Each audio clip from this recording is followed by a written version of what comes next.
At bakit ka pa bumalik, ha? Isang malutong na sampal ang natanggap ni Lian nang makaharap ang inang si Lourdes. Maluhaluhang napabaling siya rito, hawak ang nasaktang pisngi. Ma, ito bang isasalubong mo sa akin? After 5 years, hindi mo man lang po ba ako yayakapin? Saka ayaw mo bang makita ang apo mo? Wala akong pakialam, Lian. Ang gusto ko, bumalik ka na sa bansang pinanggalingan mo. Ma naman, kaya nga ako bumalik sa Pilipinas dahil dito ako nagmula. Isa pa, gusto ko kayong makasama. Gusto kong makita si Papa. Wala na rin akong trabaho sa Amerika, kaya ano pang gagawin ko ron? Wala akong pakialam, Lian. Sana na nahimik ka na lang kung saan mang lupalop ka naroon. Hindi mo ba alam na sa pagbabalik mong to, muling magugulo ang buhay natin, ha? Babalikan na naman tayo ng mga Rodriguez na yun. Anitong ang tinutukoy ay ang pamilyang nagbigay hirap sa kanila. Ang pamilya ng ex-boyfriend niyang si Elton. Pero ma, namimiss ko na ho kayo. Namimiss na kayo ni Amber. Saka ni minsan ba hindi niyo ako naisip? Dahil kung nahihirapan kayo rito, mas lalo ako. Mag-isa lang ako sa Amerika. Mag-isa kong tiniis ang lahat ng hirap. Mag-isa ako habang daladala ko sa sinapupunan ng anak ko. Ni wala akong naging karami sa panganganak at pag-aalaga sa kanya. Ang hirap nun, ma. Sobrang hirap. Hindi nakasagot ang kanyang ina. Nag-iwas lang ito ng tingin habang tumataas pa ba ang dibdib. Hindi naman talaga niya gusto ang magpunta sa Amerika. Ngunit kailangan niyang magsakripisyo upang tigilan na sila ng pamilya ng lalaking minahal niya ng lubos. Maya-maya lumapit ang kapatid ni Lian na si Lester. Ate, magpahinga ka na muna sa kwarto mo. Sigurado akong pagod na pagod ka sa mahabang biyahe. Si Amber, tanong niya na iniwan mo na rito saglit ang anak para makausap ang ina. Nasa kwarto mo na, natutulog. Sige, salamat Lester. Binalingan ni Lian ang inang hindi pa rin makatingin sa kanya. Sana maunawaan niyo po ang naging desisyon kong to, ma. Sana maunawaan niyong kailangan ko kayo ngayon higit kailanman. Yun lang at pumasok na siya sa kanyang kwarto. Nakita niya raong himbing na natutulog si Amber. Agad siyang tumabi rito at hinaplos-haplos ang buhok nito. Sa unang tingin ay walang dudang kamukha niya ang anak. Ngunit kung tititigan ito ng mabuti, lalo na sa mga mata at labi, ay hindi maipagkakailang nagmana ito kay Alton. Pasensya ka na, Amber. Kausap ni Lian sa natutulog na anak. Inuwi-uwi pa kita rito kahit alam ko namang hindi tayo tatanggapin. Patawad talaga, anak. Pero nahihirapan na rin kasi si Mama sa Amerika eh. I'm really sorry. Tuluyan ng tumulo ang mga luha niya at nakatulugan na ang pag-iyak. Kinaumagahan, naabutan ni Lian ang kapatid na papasok na sa trabaho. Nasaan si Mama, Lester? Maagang umalis, ate. Ikaw na muna bahala rito sa bahay at malilate na ako. Sige, ako na bahala. Pero maaga ka bang makakauwi mamaya? Gusto ko sanang iwan muna sa'yo sandali si Amber eh. Pupunta lang ako sa kulungan. Dadalawin mo ba si Papa? Oo, sana. Sige, susubukan ko umuwi ng maaga mamaya. Salamat. Okay, alis na ako, ate. Pagkaalis ng kapatid ay naghanda naman si Lian ng pagkain ng anak. Mama? Tawag ni Amber at pupungas-pungas na lumapit sa kanya. Bakit anak? Nagugutom ka na ba? Opo, Mama. Okay, tamang-tama. Nakaluto na si Mama ng paborito mong pancake na may chocolate syrup. Ito, oh. Yay! Tuwang-tuwang itinaas nito ang dalawang kamay habang inaayos ni Lian sa harapan ni Amber ang pagkain nito. Alright, kain ka na para lumaki ka agad. Anya at masuyong hinaplos ang ulo nito. Thank you po, Mama. You're welcome, my love. Napangiti si Lian nang mag-umpisang kumain ng anak. Sa murang edad nito ay matured na itong mag-isip at kumilos. Kaya na nitong kumain at maligong mag-isa. Siguro, nasanay na rin ito dahil sila lamang namang dalawa ang magkasama sa Amerika. Madalas niya itong iwanan noon sa mga kaibigan niyang Pinay kapag walang trabaho ang mga to. At kapag meron naman, isinasama niya ito sa bahay ng kanyang amo. Natutuwa na nalulungkot si Lian dahil maagang naunawaan ni Amber ang sitwasyon ng buhay nila. Alam nito na wala siyang katuwang sa pagpapalaki dito. Kaya nga mas pinili niyang umuwi dahil lumalaki na ang kanyang anak. Mas gusto niya na sa totoong kadugo ito iwanan dahil mas panatag ang kalooban niya. Anak, gusto mo bang mamasyal mamaya sa mall kasama si Tito Lester? Tanong niya nang matapos itong kumain. Kahit na pinanganak niya sa US si Amber, sinanay niya ito sa lingwaheng Filipino. Opo, gusto ko po, Mama. Pero hindi po ba kayo sasama? Hindi anak eh, may pupuntahan si mama. Okay lang ba? Okay lang po. Napangiti si Lian at hinalikan si Amber sa noo. Thanks anak. Sige na, maglinis ka na ng katawan mo at lilinisin ko naman tong kinainan mo. Okay po mama. Nga pala anak, walang shower dito sa atin ha. Timba at tabo lang. I know po mama. Tito Lester said that already. Tinuro niya na rin po kung paano gamitin. Good. Sige na. Punta ka na sa banyo, my love. Opo, mama. Nasundan na lang ni Lian ang tingin ng anak na mabilis tumakbo patungong banyo. Pagkatapos, hinarap na niya ang mga hugasin. Nanatili lang silang mag-ina sa kanilang bahay. Hinihintay niyang umuwi ang kanyang ina pero mukhang sinasadya nitong iwasan siya. Nalabis namang ikinalulungkot ni Lian. Hindi kasi yon ang inaasahan niya. Pagsapit ng hapon ay maagang nakauwi si Lester mula sa trabaho. Si mama ate, tanong agad nito. Hindi pa umuwi eh. Ganun ba? Baka napahaba ang tsikahan sa mga kaibigan. Napabuntong hininga si Lian. Huwag mo nang pagtakpan si mama. Alam ko namang ayaw niya ako makita. Nasa kwarto nga pala si Amber, nagbibihis na. Ang sabi ko sa kanya, papasyal kayo sa mall. Ikaw na muna bahalang magbantay sa pamangkin mo ha. Binilinan ko naman siyang huwag maglilikot at nangako naman siya sa akin. Okay ate, huwag mo nang alalahanin si Amber, ako na bahala sa kanya. O siya, sige, tutuloy na ako. Sige ate, ingat ka. Kayo rin. Ilang minuto ang naging biyahe ng sinasakyang bus ni Lian bago narating ang kulungan kung saan 5 taon nang nakakulong ang ama niyang si Maximo sa salang pagpatay kay Renato Rodriguez, ang ama ni Elton.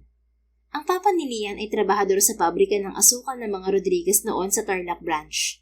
Nang araw na maganap ang trahedya, ay mabigat ang pagtatalo sa pagitan ng dalawa. Naitulak ng kanyang ama sa may hagdanan si Mr. Rodriguez, dahilan para isugo dito sa ospital at kalaunan ay bawian ng buhay. Sa pagkamatay ni Mr. Rodriguez, sunod-sunod ang dagok na dumating sa kanilang pamilya. Nakulong ang kanyang ama, habang ang relasyon niya kay Elton ay nagkaroon ng lamat at tuluyan silang nagkahiwalay. Naisinisi niya rito sa matagal na panahon. Subalit ngayon ay napatawad na niya ito dahil alam niyang mulat sa pool ay pinagsisihan na rin nito ang nagawang kasalanan. Lian anak. Masayang salubong ng kanyang ama nang makita siya sa visiting area. Nakaposas ito na inalis din ng jail guard bago lumapit sa kanya. Pa, namiss ko po kayo. Wika niya saka ito niyakap ng mahigpit. Ako rin anak, miss na rin kita. Mabuti naman at umuwi ka na. Opo, nahihirapan na po kasi ako sa Amerika kaya umuwi na po ako. Halos wala rin po ako naipon dahil mag-isa kong binubuhay si Amber. Saan kayo tumutuloy ngayong mag-ina? Sa ngayon, nasa Manila po kami mag-ina. Kay Mama at Lester muna kami nakikitira. Mas matitipid ko po ang naitabi kong pera kung kay na Mama muna kami. Hindi ko pa po kasi kayang bumukod pa. Ibig bang sabihin, dito na kayo titira ng apo ko? Oho, kahit na hindi sang-ayon si Mama. Aba, magandang balita yan. Huwag mo nang isipin ng Mama mo. Pasasaan ba't hindi ka rin yun matitiis, lalo na ang apo namin? Oo nga pala, kumusta na ang apo ko? Teka, maupo muna pala tayo. Anito na ipinaghila pa siya ng upuan. Napangiti si Lian dahil hindi pa rin nagbabago ang ugali ng ama.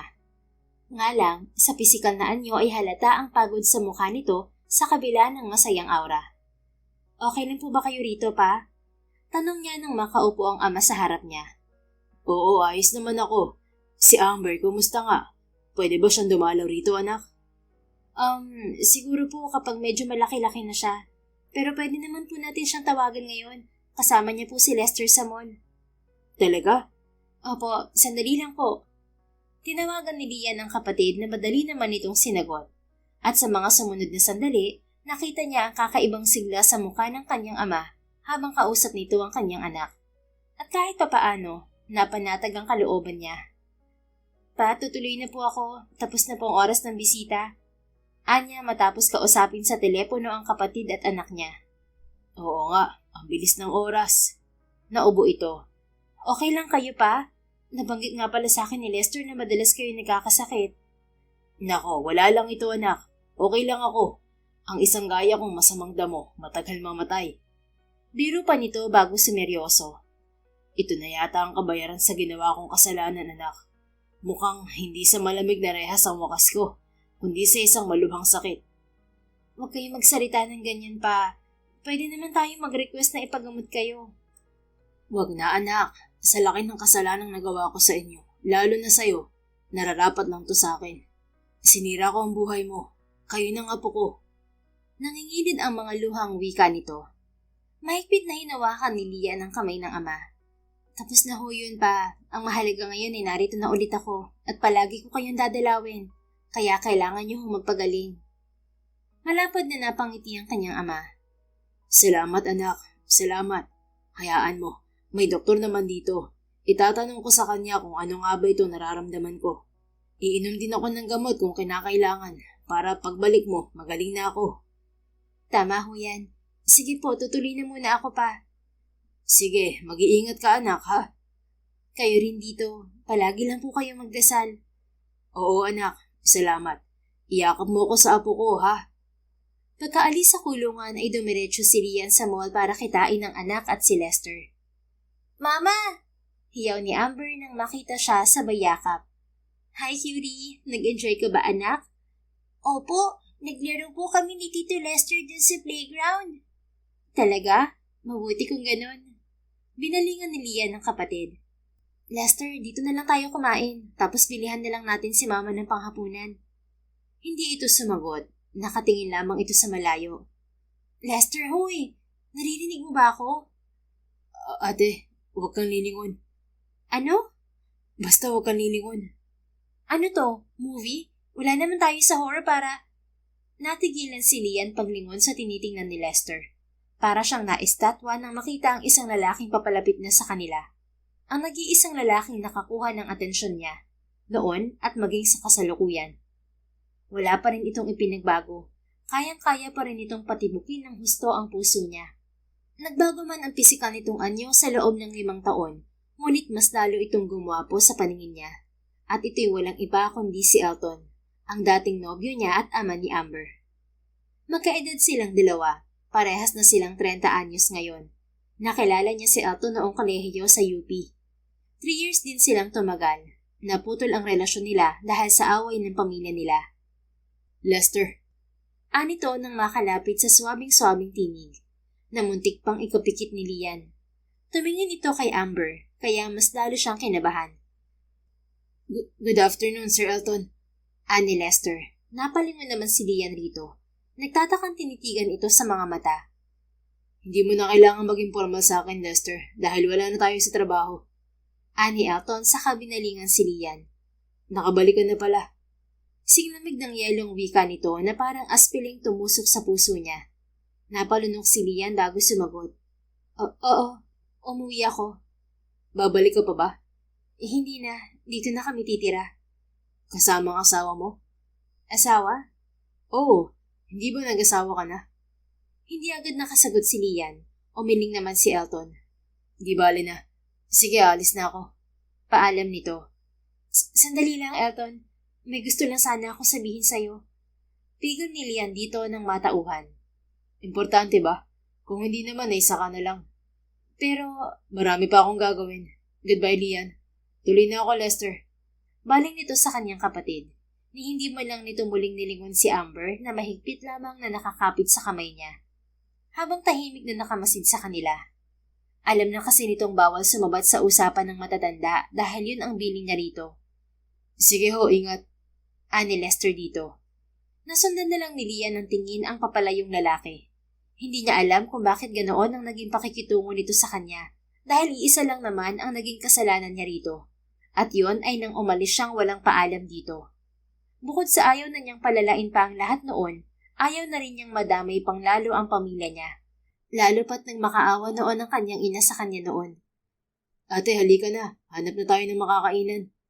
Untek sa kanya ng kapatid. Tumingin siya rito. May alam ka ba tungkol sa mga sinabi niya, Lester? Umiling to, pero dagliring nag-iwas ng tingin. Wala naman ate. Hindi naman niya ako tinatanong ng tungkol sa'yo kapag nasa trabaho ako. Trabaho? Sa mga Rodriguez ka nagtatrabaho? Natigilan naman ito at hindi nakasagot. Lester, ano? Hindi ako sa mga Rodriguez nagtatrabaho ate. Kay Sir Elton lang. May sarili siyang pabrika ng mga tela. Siya ang founder CEO ng e-textile company. Mas lumawak pa kasi ang industriyang nasasakop ng kumpanya nila na pinatatakbo naman ng kapatid niyang si Elaine. Bale, may sariling kumpanya na si Sir Elton.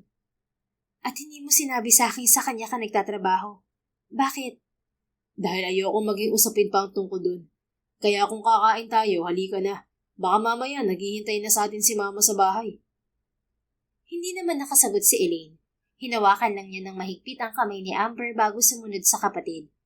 Nasa isip pa rin niya ang mga sinabi ni Elton, na tiyak niyang hindi na mawawala pa. Bakit ganun? Paano niya nasabing may asawa na ako? Wala bang nabanggit ng kapatid niya na kaya ako umalis sa tinanggap ang trabahong inialok ng pamilya niya para sa ikatatahimik ng lahat? Ano ba talaga nangyari?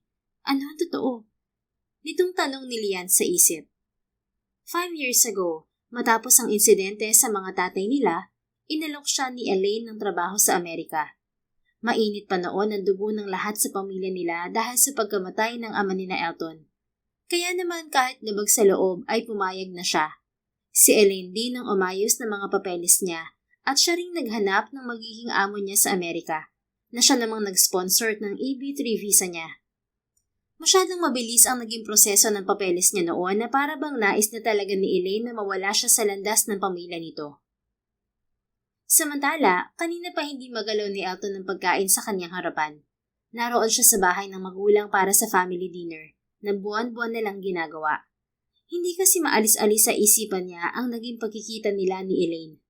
Sa hinaba-haba ng panahon, wala pa rin ipinagbago ang babae. Maganda pa rin ito at tila mas lalong gumanda ng maging isang ina. At habang kinakapa niya ang dibdib, dama niya ang panunumbalik ng lahat ng galit, sakit at pangungulila. Pati na ang damdaming pilit niyang kinakalimutan sa matagal na panahon. Ang pagmamahal niya rito.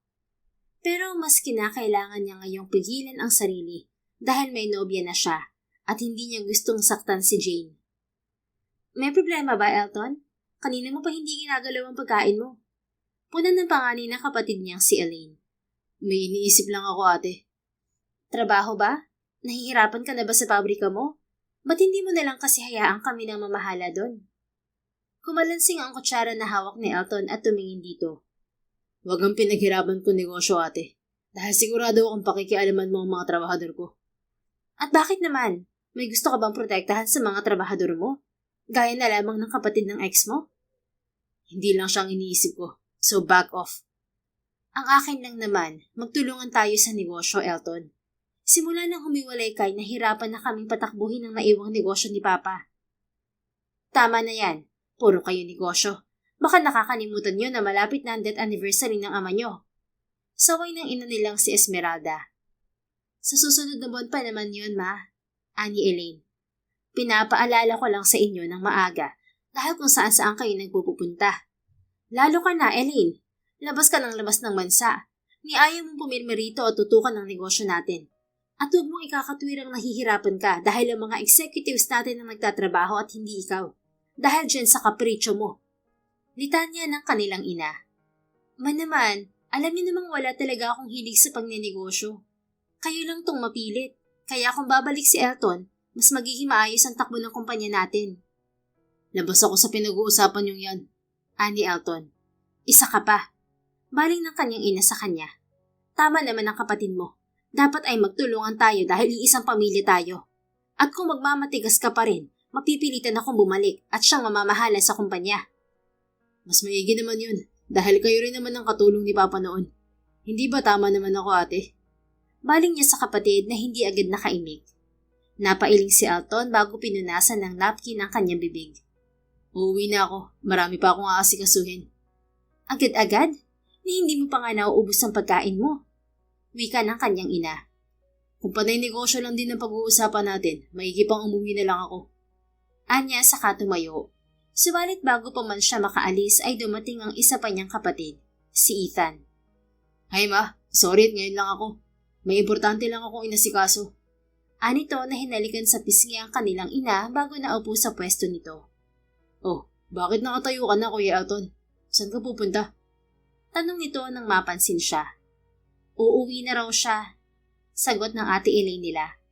Bakit? Dahil ba sa ex mo, kuya? Balita ko'y bumalik na siya. Ano?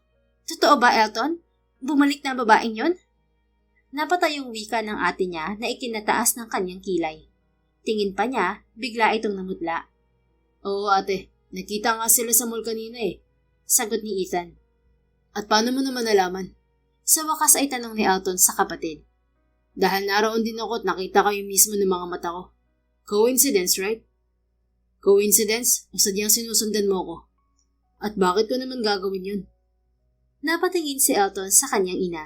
Tahimik lang itong kumakain na tila ba walang naririnig. Napabuntong hininga siya. After everything that happened, nakikita niyang nasasaktan pa rin ito sa pagkawala ng kanyang ama. At ayaw niyang dagdagan pa yon. Kaya nga hanggat maaari, mas binubuhay niya ang galit na nadarama sa taksil na si Lian upang tuluyang maglaho ang nadarama niya para dito. Anong sinabi sa'yo na babaeng yun na magkaharap kayo, Elton? Ani Elaine. Napabaling siya rito. Kitang-kita ang kabang nadarama nito dahil na rin sa panginginig ng mga labi nito. At hindi niya maunawaan kung bakit. Bakit? Ano ba sa tingin mo sasabihin niya sa akin? May dapat ba ako malaman? Tanong ni Elton sa nanunukat na tingin. Wala naman. Anitong biglang nag-iwas ng tingin at naupong muli. Naitanong ko lang dahil baka mamaya makipagbalikan pa siya sa'yo. Tandaan mo, niloko ka ng babaeng yon. Iniwan ka niya para sa ibang lalaki. Sinaktan ka niya, Elton. Kaya nararapat lang na mas pagtuunan mo ngayon ng pansin si Jane. Dagdag pa nito na biglang nawala ang pamumutla. Hindi mo na ako kailangang paalalahanan natin. Alam ko kung ano mga nangyari. Malinaw mo yung kinuwento, hindi ba? Natigil ito sa akmang pagsubo. Ha? Anong ha? Hindi ba't ikaw ang nagsabi sa akin ng lahat? Ikaw pa ang nagsabi sa akin na nakita mo silang magkasama sa airport nung umalis siya. Oo. Ako nga. Sagot nitong hindi nakaligtas sa matalas na mga mata ni Elton ang pagsulyap sa kanilang ina. Lalo siyang nagtaka pero pilit niya yung ibinabaon sa isip. Kaya wala na ring rason para mag-usap pa kami. Ganun nga. Pero siya lang ba mag-isa kanina ang nakita mo? Tanong muli ni Elaine. Hindi, kasama niya si Lester at isang batang babae. Yun na sigurong anak niya sa lalaking yun pinalit niya sa akin noon. Nagkatinginan ito at ang kanyang ina na hindi na natiis ni Elton. Teka nga, may hindi ba kayo sinasabi sa akin? Wala, kaya kung aalis ka na, mag-ingat ka sa pagmamaneho. Sagot ng kanyang ina. Sandali pang nagtagal ang tingin ni Elton sa ina at kapatid bago nagpa siyang umalis. Habang nagmamaneho, muling sumagi sa isip niya ang pagkikita nila ni Lian. At kahit anong saway niya sa sarili, ayaw namang paawat ng isipan niya. Hindi mawala-wala sa kanya ang pagtataka ni Lian nang sabihin niya rito ang tungkol sa asawa nito. At mas lalo siyang nahihiwagaan sa ikinikilos ng ina't kapatid, kaya hanggang sa pagtulog ay daladala niya yon. Kinabukasan, sa bahay ni Lian ay dumating ang hindi inaasahang bisita, si Elaine. Pwede ba akong tumuloy? Anito. Anong ginagawa mo rito, Elaine? Kinakabahang tanong niya dahil silang dalawa ni Amber lamang ang nasa bahay. Ako dapat ang magtanong niyan sa'yo, Lian. May kasunduan tayong hindi ka na magbabalik pa. Nakalimutan mo na ba? Alam ko, pero wala na akong trabaho doon kaya pakiusap. Hayaan mo na ako makasama ang pamilya ko. At bakit wala? Hindi ba kami pang gumawa ng paraan para makaalis ka agad at maihanap ng employer sa US na kakilala ng pamilya namin? Kaya hindi mo ko madadaan sa pakiusap mong yan, Lian. Tuparin mo ang napagkasunduan natin. Umiling si Lian. Para sa kanya, sapat ng kabayaran ng paghihirap niya sa ibang bansa sa loob ng lumipas na mga taon. Ano? Mag-impake ka na dahil alam kong may green card ka na. Pwede kang bumalik sa Amerika anytime na gustuhin mo. Kaya nga sinabi ko sa amo mong EB3 visa ang ibigay sa'yo, hindi ba? Kasi within 2 to 5 years, pwede ka na magkaroon ng green card. And that's what happened. You stayed there for 5 years, so why come back now, huh? Para ano? Para muling dulihin ang buhay namin? Ni Elton? In your dreams, dahil hindi ka na niya babalikan. He's with someone else, at alam kong nagpaplano na sila magpakasal ni Jane. Litanya ni Elaine. Para namang tinarakan ng punyal ang puso ni Lian sa narinig. Umiiling-iling siya. Please, Elaine, hayaan mo na kami magstay dito ng anak ko. Saka hindi mo ba ako narinig? Wala na akong babalik ang trabaho sa Amerika. Patay na ang inaalagaan ko. I-give up ko na rin ang green card ko dahil wala na akong balak na bumalik sa US. Wika niya. Eh di sana humanap ka ng bagong employer. Ganun lang yun kasimple. Mahirap ang buhay sa Amerika, Elaine. Tiniis ko yun ng 5 taon kahit wala akong alam sa pag-aalaga ng matanda. Tinanggap ko ang binigay mong employer at kinaya ko kahit na mahirap. Tapos ngayon pababalikin mo na naman ako ron. Para ano? Para maging homeless at lalong maghirap doon? Kahit alam mong buntis ako pagdating sa US, pinagpilitan mo pa rin na magtatrabaho ko ron sa kakilala mong employer ko. Ganun ba talaga kayo kagalit sa akin para pilitin sa bagay na ayaw ko pero wala akong choice na humindi? Wala akong pakialam. Basta bumalik ka na ulit dun. Ibibili kita ng tiket at hahanapan ulit ng bagong amo. Ayoko na nga sabi. Kung gusto mo, ikaw ang pumalit sa sitwasyon ko. Anong kaguluhan to? Anang ina ni Elaine na bigla na lamang dumating. Agad itong lumapit sa kanya at yumakap. Anong ginagawa mo sa anak ko, ha? Nanlilisik ang mga matang tanong nito kay Elaine. Bigla namang nabuhayan ng loob si Lian. Sa pagkakataong yun, nakita niyang muli ang katapangan ng ina, na handa siyang ipagtanggol sa mga nang-aapi sa kanya. Wala akong ginagawang masama kay Lian, Mrs. Geronimo. Naparito lang ako para ipaalala sa kanyang kasunduan namin. Anito, kasunduan? Parang hindi yan ang natatandaan ko, Elaine. Mrs. Geronimo, hindi ginusto ni Lian na umalis. Ikaw ang may kagustuhan niyon at ang pamilya mo. Pinilit niyo siyang umalis dahil ayaw niyang magkatuluyang sila ni Elton. Dahil ayaw niyang maging bahagi ng pamilya ninyo ang anak ng taong pumatay sa ama mo. Isa pa, tinakot niyo siya noon. Pati ako. Kaya nga isa na rin ako sa nakiusap sa kanya, hindi ba? Na kahit mahirap sa akin, na kahit buntis na noon si Lian, ginawa ko ang gusto niyo. Hindi ba kaya naman pumayag ang anak ko dahil na rin sa akin? Ayaw niyang mas lalong lumala ang lahat. Ang mahirapan kami dahil sa pamilya niyo. Hindi pa ba sapat ang 5 taon niyang pag-iisa at paghihirap doon? Sa ginawa niyo sa kanya, daig pa niyang nakulong na walang kasalanan. Natameme si Elaine. Huminga naman ng malalim ang kanyang ina. Ang mabuti pa, umalis ka na ngayon din sa pamamahay ko, bago ko pa makalimutan kung sino ka. Saka narinig ko magpapakasal na pala si Elton sa kasintahan niya, kaya bakit mo papipiliting umalis si Lian? Hindi ba dapat pabayaan mo na lang siya at ang anak niya? Napagbigyan na namin kayo, kaya kami naman ngayon ang pagbigyan niyo. Dagdag pa ng kanyang ina. Hindi ko siya maaaring pabayaan na lang na pag-alagala na naman dito. Saka teka lang, ang lakas naman ng loob niyo para itaboy ako ng ganito. Baka nakakalimutan niyo ang ginawang atraso ng pamilya niyo sa amin. Wala kaming atraso sa inyo. Kung meron man, pinagbabayaran na yun ng asawa ko sa kulungan. Kaya ang kapal ng mukha mong magpunta rito para gipitin na naman kami, lalo na si Lian. Malakas na ang tinig ng kanyang ina kaya inawat na niya ito. Matama na ho. Hindi ako titigil hanggat hindi sila tumitigil. Hinarap siya ng kanyang ina sa nangingilid na mga luha. I'm sorry anak kung naging matigas ako sa mga nakalipas na taon. Pero ngayon nauunawaan ko na ang gusto mong mangyari. Kaya hindi na tayo magpapatalo sa kanila. Magkahawak kami nating haharapin ng lahat ng to. Napaiyak ng tuluyan si Lian. Salamat ma. Maraming salamat. At nagdramahan pa talaga kayo ha? Bakit? Sino ba pinagmamalaki nyo? Si Elton ba? Pagak na natawa si Elaine. Hindi na kayo tutulungan ng martir kong kapatid. Tandaan niyo yan. Yun lang at umalis na ito. Naguguluhan namang binalingan ni Lian ng kanyang ina. Ano yung sinasabi niya, ma? Anong tulong ang ginawa ni Elton? Umiwas lang ito ng tingin pero mapilit siyang malaman ng totoo. Ma, hindi ba dapat wala na tayong lihiman ngayon? Napabuntong hininga to. Tinulungan kami ni Elton na maibalik ang titulo ng bahay at lupa natin mula sa pagkakasangla, anak. Ho? Bakit hindi ko alam? Dahil ayoko nang nagdagan pa ang mga alalahanin mo noon.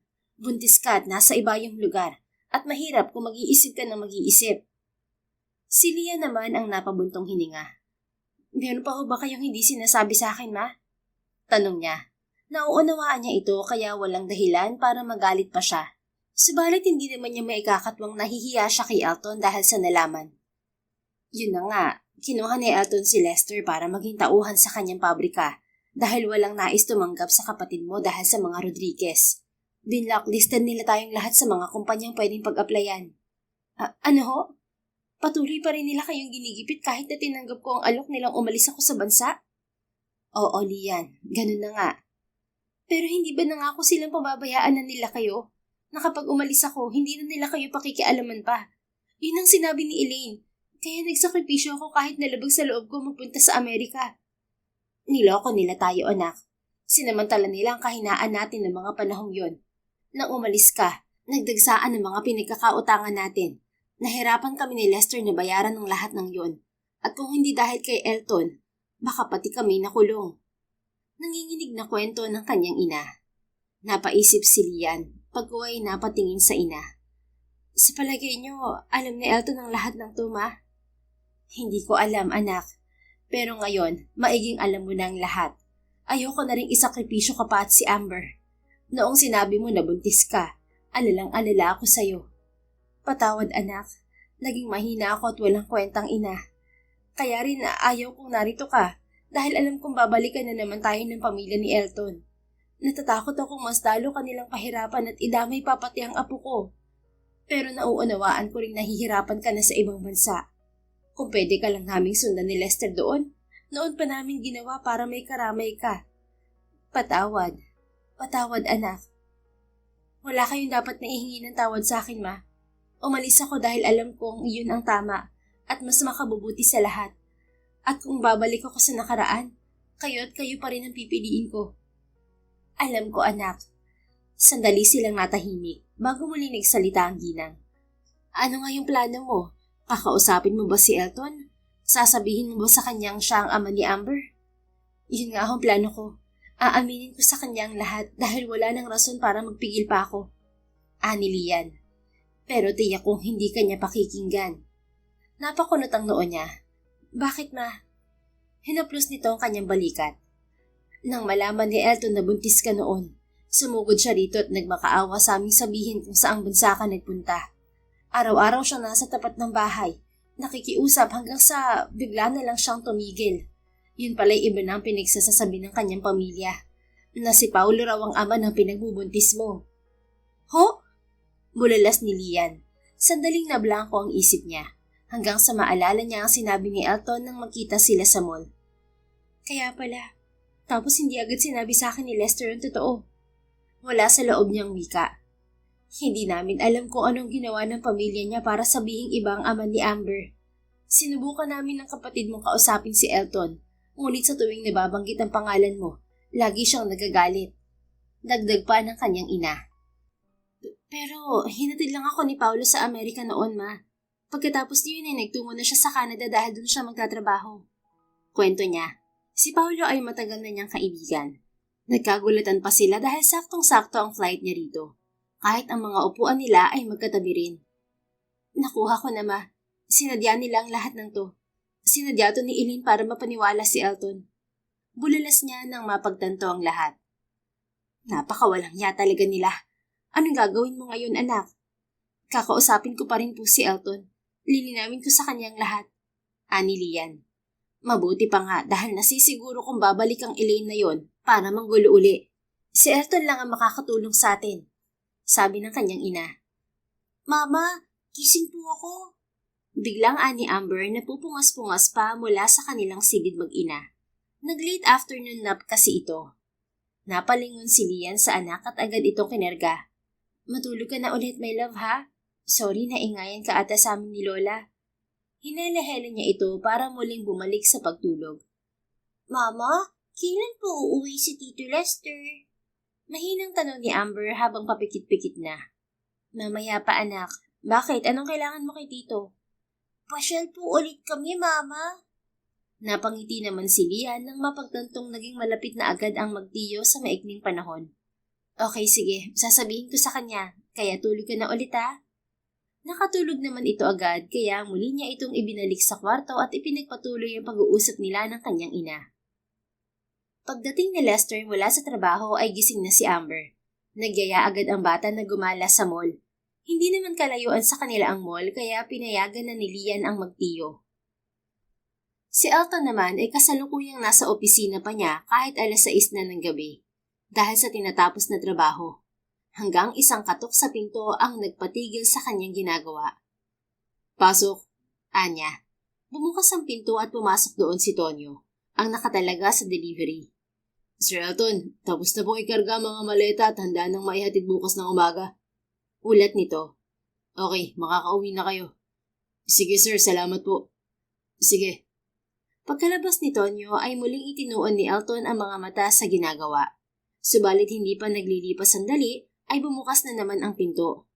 Oh, ano pang kailangan mo, Tonyo? Akala ko ba?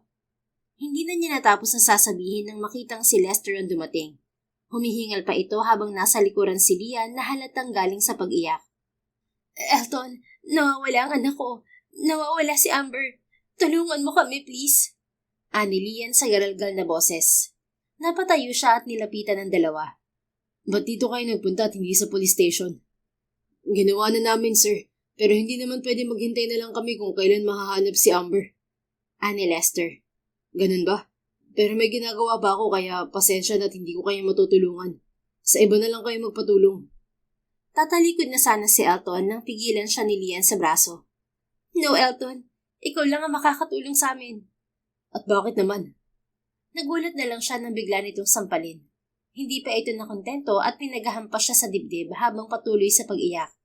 At hindi niya maikakaila sa sariling nasasaktan siya sa nakikitang galit at paghihirap nito. Kaya para mapakalma, niyakap niya ng mahigpit si Lian. Hey, stop it now. Mahinang usal niya. Tumigil naman ito sa paghampas sa kanya, ngunit hindi sa pag-iyak. Hinayaan naman niya ito habang patuloy na hinahaplos ang likuran. Hindi mo kasi ako naiintindihan, Elton. Anito sa nanginginig na tinig. Naiintindihan kita, Lian. Pero hindi naman siguro tamang sa akin ka dediretso. Alam mo ang sitwasyon natin. Isa pa, may asawa ka na at... Wala akong asawa, Elton. Ha? Wala akong asawa. Narinig mo? Kumawala ito sa pagkakayakap sa kanya at marahas na pinahiran ang nabasang pisngi gamit ang sariling palad. Hindi ako nagpakasal sa kahit na sino. Ano bang pinagsasasabi mo? Kunot noong tanong niya. Bingi ka ba? I never married any man. No, imposible yan dahil ang kwento sa akin ni ate ay na ano? Na nagpakasal ako kay Paulo? Tama ba? Oo. Alanganing tumango si Elton. Hindi yan totoo. Hindi kami nagpakasal ni Paulo. At si Amber, hindi siya anak ni Paulo. Anak mo siya. Anak natin siya, Elton. Siwalat nito. Sandali siyang natigilan, pagkuway napailing-iling.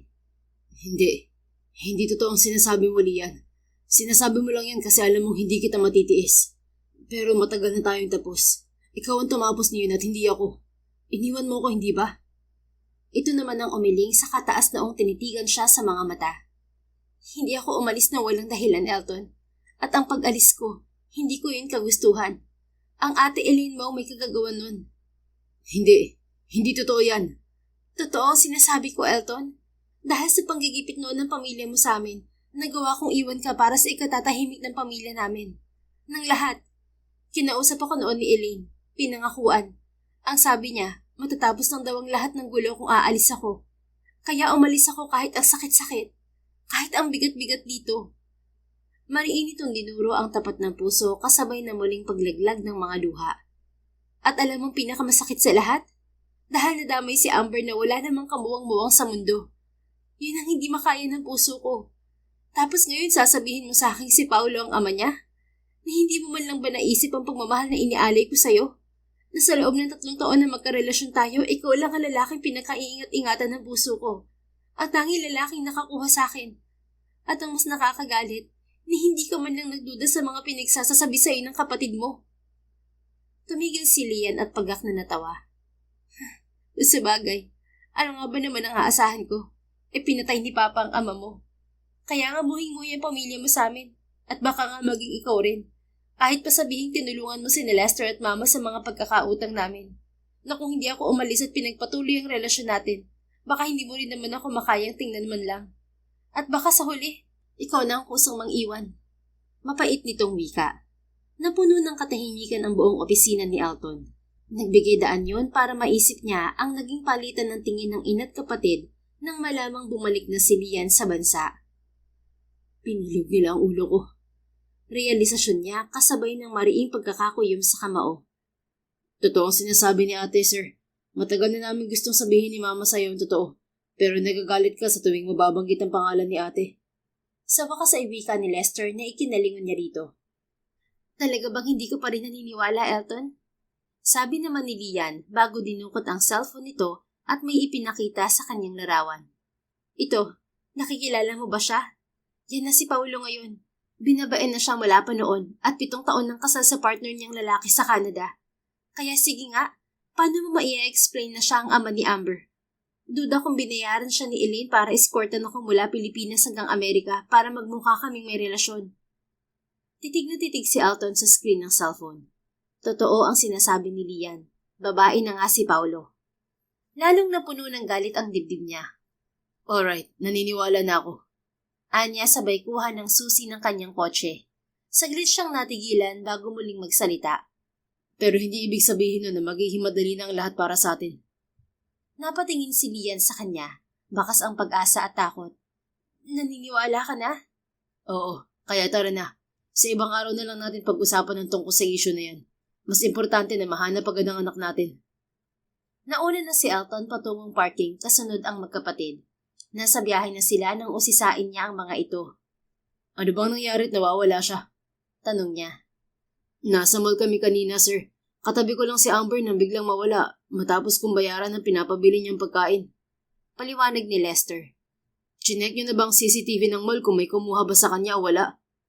Tiningnan na namin pero kita sa CCTV na si Amber mismo ang naglakad palayo hanggang sa hindi na siya mahagip ng kamera. Sinong naiwan sa mall? Si Mama, kasama ang ilang pulis. At naisip naming sa'yo dumiretso kasi marami kang kakilala kaya nagbabakasakali kami. Ani Lian. Okay, Lester, palit tayo. Marunong ka namang mag-drive at may lisensya. Kaya ikaw muna mag-drive para makontak ko ng mga kakilala ko. Sige, sir. Na makapagpalit sila ng pwesto, sinimulan na ni Elton ang pagpapahanap kay Amber. At pagdating nila sa mall, sinalubong sila ni Mrs. Geronimo na umiiyak. Tinungo ni Elton ang mga pulis na naroon at nagtanong. Nahanap na ba si Amber, Chief? Mawalang galang na, sir, pero pwede ba naming malaman kung kaano-ano niyo ang nawawalang bata? Tanong ng pulis. Ako ang ama niya, kaya gusto ko malaman kung ano nang balita sa anak ko. Anya saka ibinigay ang ID upang kumpirmahin ng pagkakakilanlan. Kayo pala si Mr. Rodriguez. Tinignan na ho namin ang mga record ng CCTV sa lahat ng entrance sa taxi at nakita namin may kasama na sa paglabas ng mall ang anak niyo. Isa itong babae, ngunit hindi namin ma-identify dahil nakatalikod siya sa camera at may suot pang shades. Pahayag ng kausap niya. Pwede ko pang makita ang CCTV record? Baka kilala ko kung sino ang babae. Sige ho. Sandali lang, Chief. Papaalam lang ako sa kanila. Pinuntahan niya ang pamilya Geronimo. Lian, sasama lang ako sa monitoring room para makita ang CCTV footage. Paalam niya sa mga to. Sige. Sagot ni Lian na panayang iyak. Napabuntong hininga na lang si Elton. Kahit ayaw niyang aminin sa sarili, nadudurog ang puso niya sa nakikitang anyo nito. Hindi pa man halos nagsisink in sa isip niya ang mga nalaman, pero gagawin niyang lahat para makita si Amber, ang kanyang anak. Saka na lang sila magtutuos ng pamilya niya. Pagdating sa monitoring room ng mall, pinanood ni Elton ang kuha ng CCTV. Totoo ngang may kasamang estranghero si Amber. Pinaulit-ulit niya ang record dahil tila nakikilala niyang babae. Hanggang sa tumunog ang kanyang cellphone. Hello? Anya ang hindi na tinitingnan kung sino ang caller. Babe, saan ka na? Kanina pa ako dito sa restaurant. Napahagod sa kanyang batok si Elton nang marinig ang tinig ng kasintahan. May usapan kasi silang magdi-dinner. Oh, I'm so sorry, Jane. Nagkaroon kasi ng emergency kaya hindi na ako makakapunta. Anong emergency? Gusto mo bang puntahan kita ngayon? Hindi na. Kaya ko naman to pero sorry talaga. So susunod na lang tayo mag-dinner, okay? Kailangan din kasi kitang kausapin. Sige, mag-iingat ka. Sige, ikaw rin. Ingat sa pagdadrive. I love you. Natigilan si Elton. Basta mag-iingat ka. Yun lang ang tanging nasabi niya kasabay ng isang malalim na buntong hininga pagkapatay ng kanyang cellphone. Alam niya sa sarili kung ano ang totoong nararamdaman niya. Ngunit ayaw naman niyang saktan si Jane. Kaya habang maaga pa, kailangan nitong malaman ng lahat. Kasabay ng muli niyang pagtingin sa CCTV footage ay siya ring pagtunog ng cellphone niya. Nang tingnan niya ang caller, ang ate Elena yon. Hindi niya ito sinagot dahil ayaw pa niyang makipagtalo rito. Pero nag-message ito sa kanya. At nang mabasa niya ang mensahe nito, agad niyang ipinaalam sa mga otoridad na nahanap na si Amber. Pinuntahan din niya si Lian. Nakita na si Amber. Imporma niya sa babae na dagling nagliwanag ang muka. Talaga? Saan? Kasama siya ni ate. Ate? Si Elaine? Oo, nag-text siya sa akin. Pero paano nangyari yun? Paano niyo nalamang magkakasama tayo? Siguro naisip niya nga akong tatakbuhan niyo. Napabuntong hininga si Lian. Nasaan na sila ngayon? Hindi ko pa rin alam. Pero sa ngayon nasa tapat daw sila ng bahay niyo, kaya puntahan na natin. Ani Elton. Sandali lang, Elton. Anang ina ni Lian nang pahakbang na sana siya. Ano ho yan, Mrs. Jeronimo? Kapag may nangyaring masama sa apo ko, o kung ano man ang ginawa ng kapatid mo sa kanya, hindi kami mangingiming magdemanda. Sana maintindihan mo ang sinasabi ko. Yun lang at tinalikuran na siya ng ginang habang nakaalalay rito si Lester. Napalingon siya kay Lian. Wala naman siyang mabasang kahit na ano sa mukha nito. Hindi mo masisisi si Mama, Elton.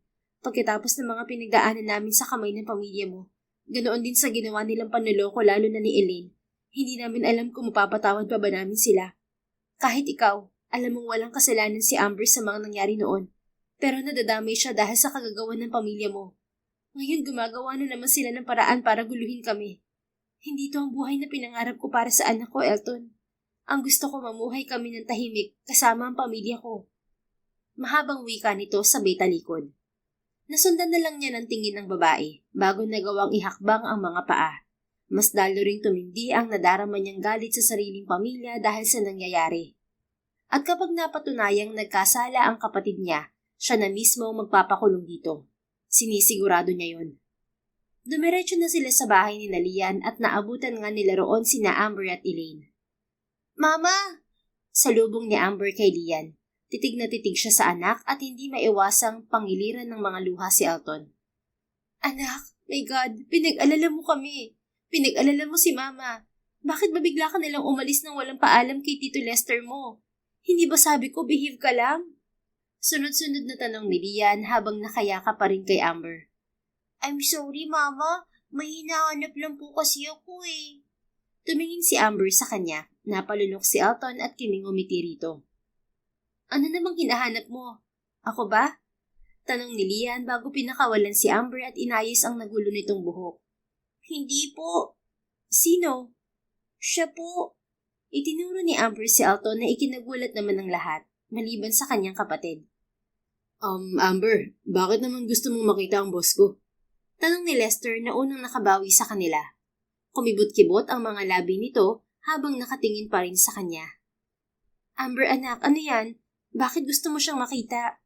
Tanong ni Lian dito. Kasi po, biglang nangilid ang mga luha nito. Bumakas naman ang matinding pag-aalala sa mukha ni Lian habang si Elton naman ay naninikip ang dibdib. Pagkatapos, dumako ang mga mata niya sa kapatid na nakatingin lang kay Amber. Naningkit ang mga mata niya. Anong ginawa mo sa kanya, ate, ha?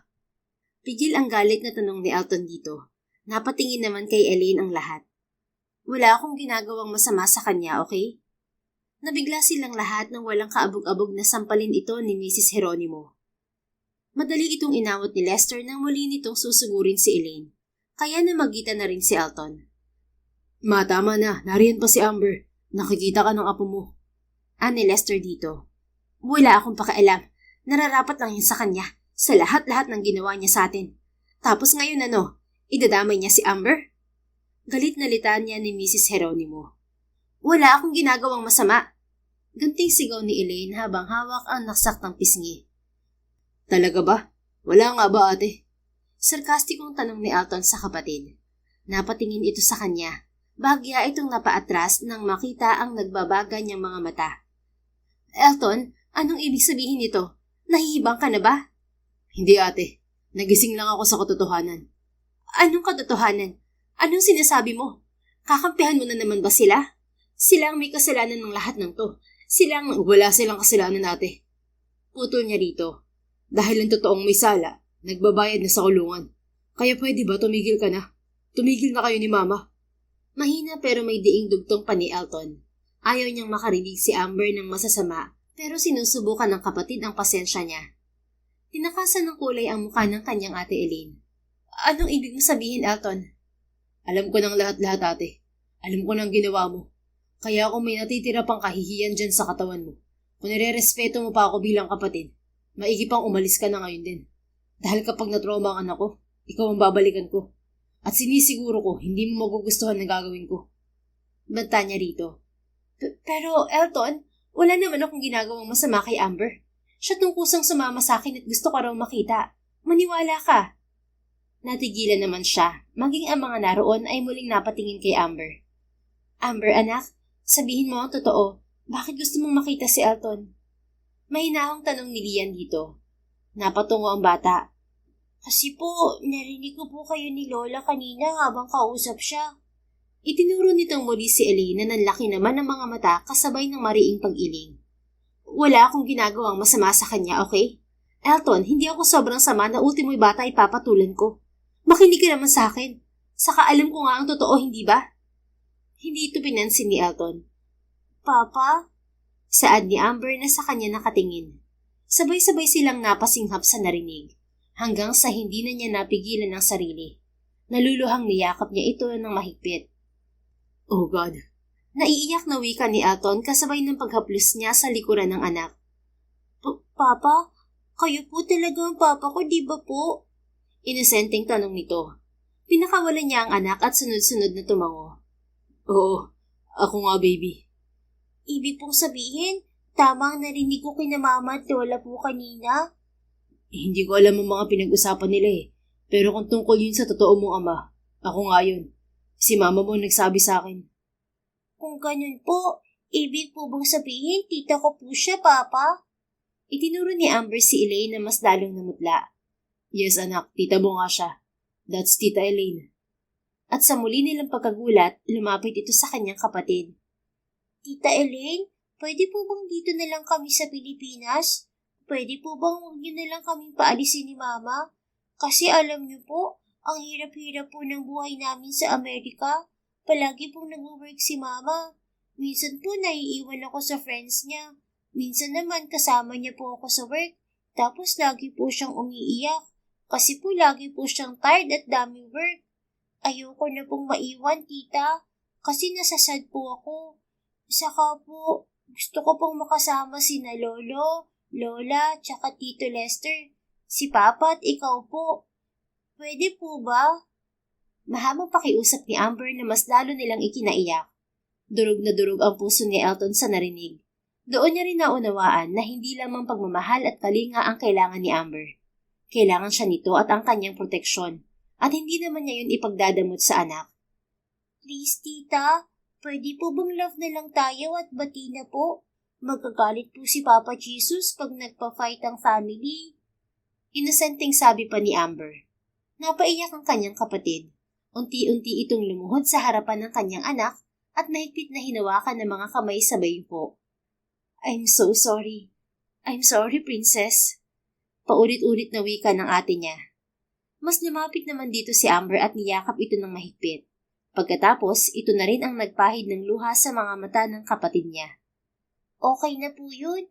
At least po okay na po tayo. Hindi po ba, Mama? Lola, forgive niyo na po si tita.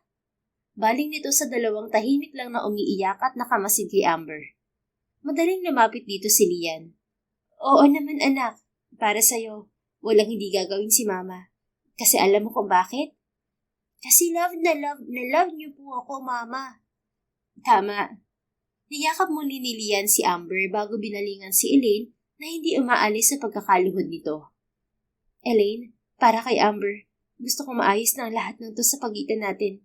Masyado nang kinakain ng galit ang mga puso natin at hindi na natin nakikita kung anong tama o mali. Hindi natin napapansin na may mga nasasaktan tayo at may inosenteng nadadamay. Kaya sana, tapusin na natin to. Para kay Amber. 4 years old na siya at kailangan niya ng ama. Mahabang wika pa nito. Hindi ko kayang baguhin ang lahat agad, pero susubukan ko. Hindi ko na rin naman gustong ipagkait ang buhay na nais ni Amber para sa inyo. Kaya sana, maunawaan niyo ako. Nauunawaan ka namin, Elaine.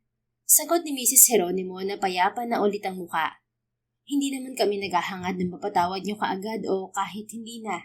Ang sa amin lang, sana, bigyan niyo na kami ng katahimikan at kalayaan na mabuhay ng masaya at marangal. Tantanan niyo na kami para wala ng gulo. Yun naman ang gagawin ko. Umasa kayong hindi ko na kayo guguluhin. Salamat ate. Salamat sa pagpapakumbaba. Singit ni Elton. Panahon na rin, Elton. Kaya lang, hindi ko magagarantiya ang sasabihin ni Mama tungkol dito. Sagot nito. Huwag kang mag-alala ate. Sasamahan kitang kausapin siya dahil hindi na lang ito tungkol sa nangyari noon. Tungkol na to sa katahimikan ng buhay ng aking anak. Sige, pero bukas na lang siguro natin gawin yan. Sa ngayon, i-enjoy mo muna mga oras na kasama mo si Amber. Also, sorry sa lahat-lahat. I'm sorry kung nagsinungaling ako sa'yo. I'm sorry kung inilayo namin sa'yo ang mag-ina mo. Pero may konsensya pa rin naman kami. Hinanapan namin ng maayos na trabaho si Lian sa US bilang caregiver. May malaki siyang sahod at may matitirhan na rin. Hindi namin siya inaping-api. Yeah, right. Pero hindi niyo naisip na mag-isa lang siya roon at buntis pa. 5 taon na akong namuhi sa kanya. Pero biktima lang pala siya. We know, mas nangibabaw ang galit noon kaysa pag-unawa. Alam kong hindi niyo kami mapapatawad basta-basta. Pero gaya nga ng sabi ko kay Mrs. Geronimo, pangako na hindi ko na sila guguluhin. Tumango si Elton. Kung pagpapatawad lang, madali ko yung maibibigay sa inyo ni Mama dahil pamilya ko kayo at mahal ko. Pero maiintindihan mo naman siguro ako kung may hinanakit pa rin ako, hindi ba? Alam ko, hindi naman talaga ganoon kadaling magpatawad. Ako nga, sumusubok pa lang. Salamat sa pangunawa mo, ate. Ako dapat ang magpasalamat. Mahinang wika ng kanyang kapatid bago binalingan si Lian. Salamat din. Mauna na muna ako. Paalam nito. Wait lang po, Tita Elaine. Tigil ni Amber dito. Ano yun, Princess? Gusto ko lang pong mag-thank you, Tita. Lalo na po sa paghatid sa akin kay Mama. I love you po. Pwede rin po bang pakis, Tita? Oo naman. Yumuko itong nakangiti at hinayaan si Amber na halikan ng pisngi nito. Pagkatapos niyon, umalis na si Elaine at para bang pare-pareho silang nakahinga ng maluwag sa naganap. Sige na, Lian, Elton. Pasok na kami sa loob. Apo, halika na. Ikaw din, Lester, tara na. Paalam ni Mrs. Geronimo. Nang mawala ang mga ito, napatingin si Elton kay Lian. Salamat. Panabay nilang wika. Pagkatapos, isang mahabang katahimikan ang namayani sa kanila bago niya iyon binasag. Hindi ko alam na matured na pala mag-isip si Amber. Wika ni Elton. Kahit naman ako, ginulat niya rin kanina. Alam ko kung paano siya mag-isip at kumilos. Pero yung kanina, hindi pa rin ako makapaniwala. Iiling-iling nitong sagot. Isa lang ang ibig sabihin yan. Ano naman? Naturuan mo siya ng tama, Lian. And with that, I'm very grateful to you. Hindi lahat ng ina ay kayang gawin ng mga ginawa mo. Natural lang yun dahil mahal na mahal ko si Amber. Isa pa yan sa gusto kong ipagpasalamat sa'yo. Alam ko na noon pa man na ibang klase kang magmahal. Pero iba pa rin to. You showed her nothing but pure love. Kaya pinahanga mo ko ng husto. Kimi itong umiti kasabay ng pamumula. Isa na akong ina, Elton. Wala akong hindi gagawin para sa kanya. Thank you for protecting her. And thank you for telling me the truth. Hayaan mo, aayusin ko lahat ng to para mas maging maayos ang buhay niyo ni Amber. At sorry din sa lahat ng nagawa ng pamilya ko sa'yo. Kaya kung magagalit ka man sa akin, tatanggapin ko yun. Because I deserve that. Pinagdudahan kita noon at kinamuhian kahit na wala ka namang kasalanan. I'm sorry kung pinabayaan kitang palakihin mag-isa si Amber. No, Elton. Wala kang kasalanan. Mas tamang pasalamatan kita dahil sa mga ginawa mo sa pamilya ko habang wala ako sa tabi nila. Yun naman ang tama kasi para sa akin. Hindi kayo dapat na nadamay sa galit ng pamilya ko. Alam natin kung sino ang may gawa at alam natin pinagsisisihan na yun ng tatay mo. He pleaded guilty. He knew what he did. Hindi siya tumakas kahit pa nga aksidente lang naman yun, na pinatunayan naman ng CCTV na kuha sa pabrika. He was pushed to his limits. Kaya noon ko pa natanggap ang lahat dahil may kasalanan din naman si Papa. Na kung hindi siya naitulak ng tatay mo, baka si Papa ang gumawa niyon kay Mr. Geronimo. But my mother and siblings can't accept the truth, kaya binunto nila sa inyo ang sisi. Malungkot na wika ni Elton. Ibig sabihin, hindi ka talaga nagtanim ng galit sa amin o sa akin? No. Why would I do that? Kasi nga, Lian, alam ko mahirap kalimutan ng lahat. Maraming nasira dahil sa mga naganap, including our relationship, our dreams. Oo, nagalit ako nung una. Nung nalaman kong sumama ka at nagkaanak sa ibang lalaki. Pero malinaw na ngayon sa akin ang lahat. Kaya wala akong karapatang magalit sa'yo dahil biktima ka rin dito. At ang totoo, hindi ko naman talaga kayang magalit sa'yo. Mas matimbang pa rin ang damdamin ng kahapon dito sa puso ko. Kasi nung makita kita, nanumbalik ang lahat. at muli mong ginulo ang sistema ko. 5 taon man ang lumipas pero hindi ka nawala sa puso ko. Pag-amin niya. Elton? I know. Mahirap na ako mahalin dahil sa ginawang pagpapahirap sa'yo ng pamilya ko. Pero huwag ka mag-alala. Hindi ko naman ipipilit ang tungkol sa ating dalawa. Mahalaga ngayon ay si Amber. Sana hayaan mo akong bumawi sa kanya. Matagal na napatitig sa kanya si Lian na para bang may nais na sabihin. What? Nagulit ka ba sa confession? Hindi na nakatiis na tanong ni Elton. Tumango ito. Hindi ko kasi akalain na pagkatapos ng lahat, ganito ka pa rin. Maybe this is true love. But sadly, hindi na ito madudugtungan pa. Kaya nga, hindi ba may kasintahan ka? This is not about Jane. This is about what I truly feel for you, Lian. At siguro nga, hindi ko deserve ang tumanggap ng kahit na anong pagmamahal sa kahit na sino. Including you. What do you mean? Huminga ng malalim si Elton. I don't want to be unfair with her. Sasabihin ko sa kanya ang totoo. Ano? Sigurado ka? Paano ang kasal niyo? Kasal? Oo, yun ang sabi ni Elaine. Napabuntong hininga to. Ibig sabihin, hindi totoo? Kung si ate ang may sabi, yes, hindi totoo. In fact, I will talk to Jane tomorrow. Ayokong sa iba pa niya malaman ng lahat, pati na ang tungkol sa anak natin. But Elton... It's alright, Lian. I understand. Hindi na ito nagsalita pa. Huminga lang ito ng malalim, pagkuway tumingin sa bahay ng mga to. Ganoon din ang ginawa niya at napangiti siya nang makitang nakasilip sa bintana si Amber. Pumasok na siguro tayo. Mukhang hinihintay na tayo ng anak natin. Ani Elton. Oo nga. Kinabukasan, maagang nagpunta si Elton sa kanilang family mansion. Gising na rin ang ate Elaine niya at naabutang nag-aagahan kasama ang kanilang ina. O Elton, ano masamang hangin na nagdala sa'yo rito? Bungod ng kanyang ina. Napatingin siya sa kanyang kapatid na huminga ng malalim. We need to talk, Mama. Singit ng ate Elaine niya na seryoso. Napataas ang 2 kilay ng kanilang ina. At tungkol naman saan?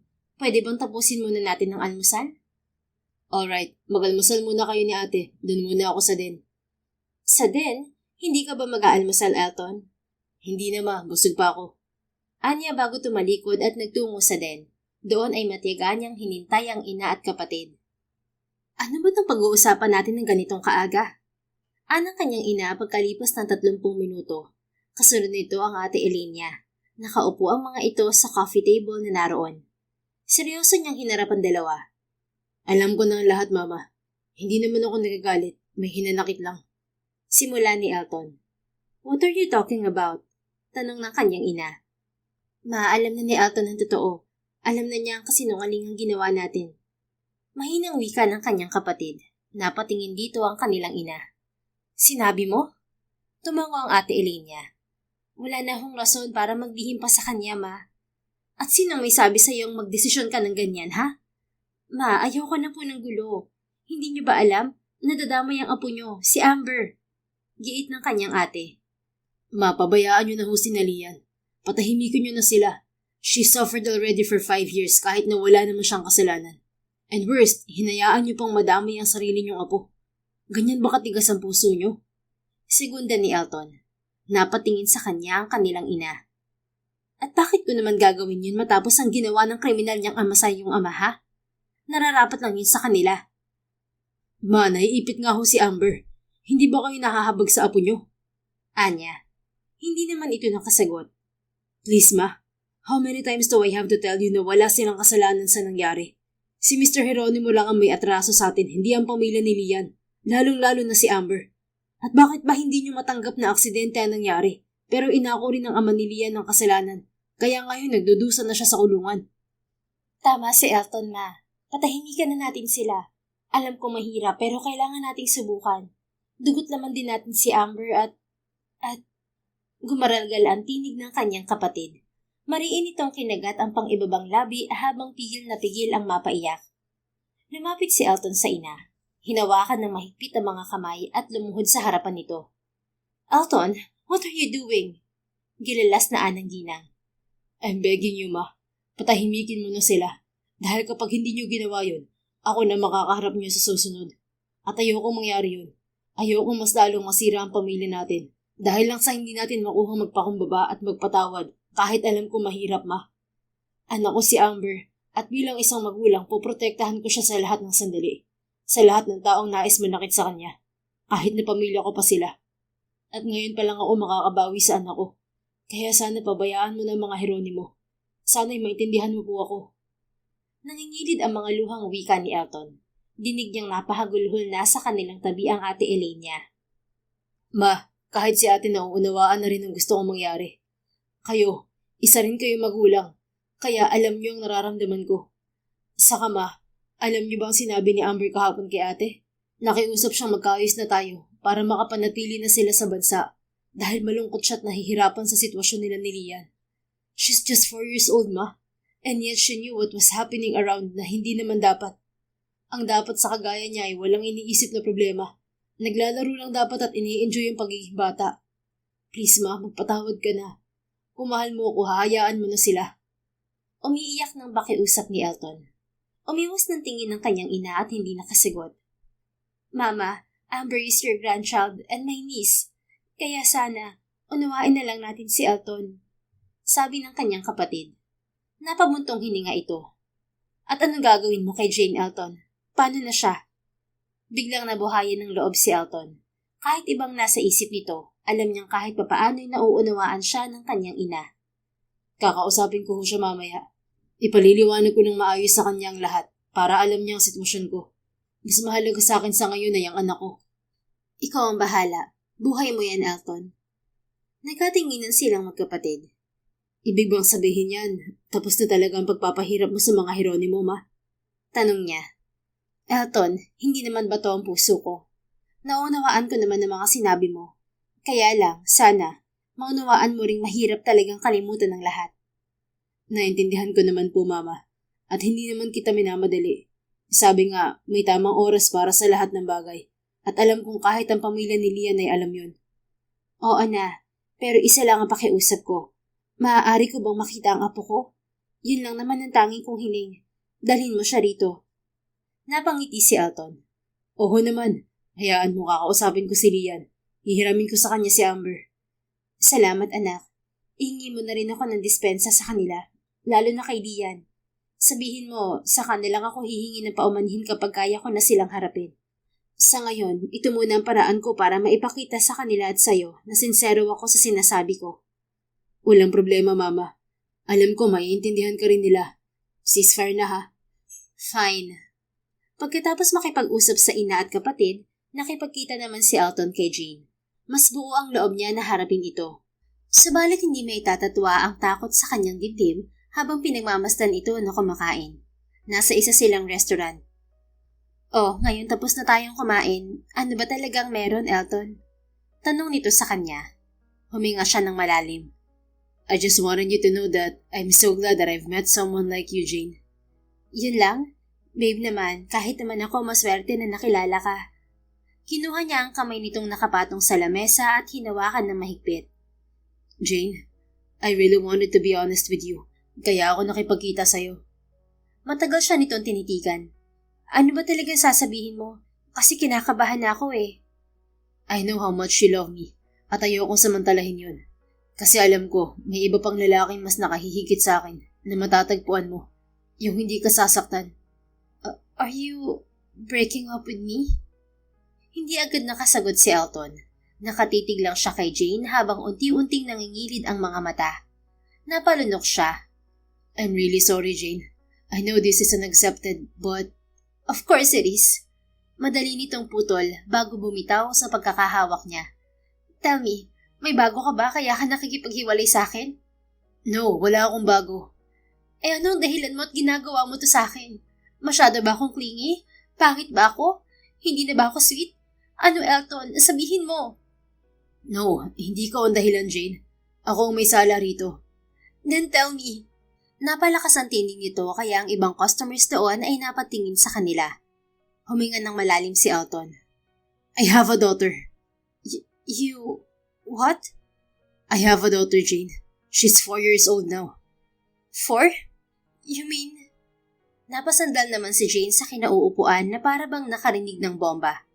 Alam ni Jane ang tungkol kay Lian dahil na rin sa madalas na pagbabanggit ng ate Elaine niya sa tuwing iniimbitahan ito sa kanilang mansyon. "And you still love her, do you?" Muling sabi ni Jane. Yes. Walang kagatol-gatol niyang wika. Nakita niya ang dumaang sakit sa mga mata nito bago marahas na tumayo at sinampal siya na ikinabigla ng mga kapwa customers at staff ng restaurant. "I will not forgive you, Alton. I will not." Pagkasabi noon ay iniwan na siya ng babae. Nasundan na lang niya ito ng tingin hanggang sa mawala ito. Inaasahan na naman niya yon, pero mas maigi na yung maging tapat siya dito kaysa magsinungaling pa siya. Mas lalo lamang itong masasaktan. Lumipas ang ilang araw at naging abala si Lian sa paghahanap ng trabaho. Wala naman siyang problema kay Amber dahil nariyan ang kanyang ina at si Elton, na halos araw-araw ay inilalabas si Amber. Minsan, dinadala din ito sa pabrika ang anak nila, pero hanggang sa opisina lang naman to. Pagkatapos, uuwi na ang mga ito gaya ngayong gabi. "Papa, can you stay po?" Malamig na ani Amber habang mahigpit na nakayakap kay Elton. Nasa sala sila at katatapos ng kumain. "Pero kailangan ko umuwi, anak," sagot ni Elton. "Pero gusto po kitang katabi sa pagtulog." Napatingin kay Lian si Amber. "Mama, pwede naman po, di ba?" Nilapitan niya ang mga to. "Pero anak, may trabaho pa si Papa mo bukas." "Tama ang mama mo, Amber. Babalik naman ako bukas eh." Napahigbi si Amber at tuluyang nauwi sa malakas na pag-iyak. "Naku, pagbigyan niyo na ang apo ko. Minsan lang naman yan mag-request sa inyo, hihindian niyo pa." Sabat ng kanyang ina na naroon din sa sala at nanonood ng TV. Nagkatinginan sila ni Elton. Pagtapos, napabuntong hininga si Lian. "Sige na nga," pagpayag niya. Mabilis na tumigil sa pag-iyak si Amber. Lumapit ito sa kanya bago humalik sa kanyang pisngi. "Thank you, Mama." "Welcome, anak."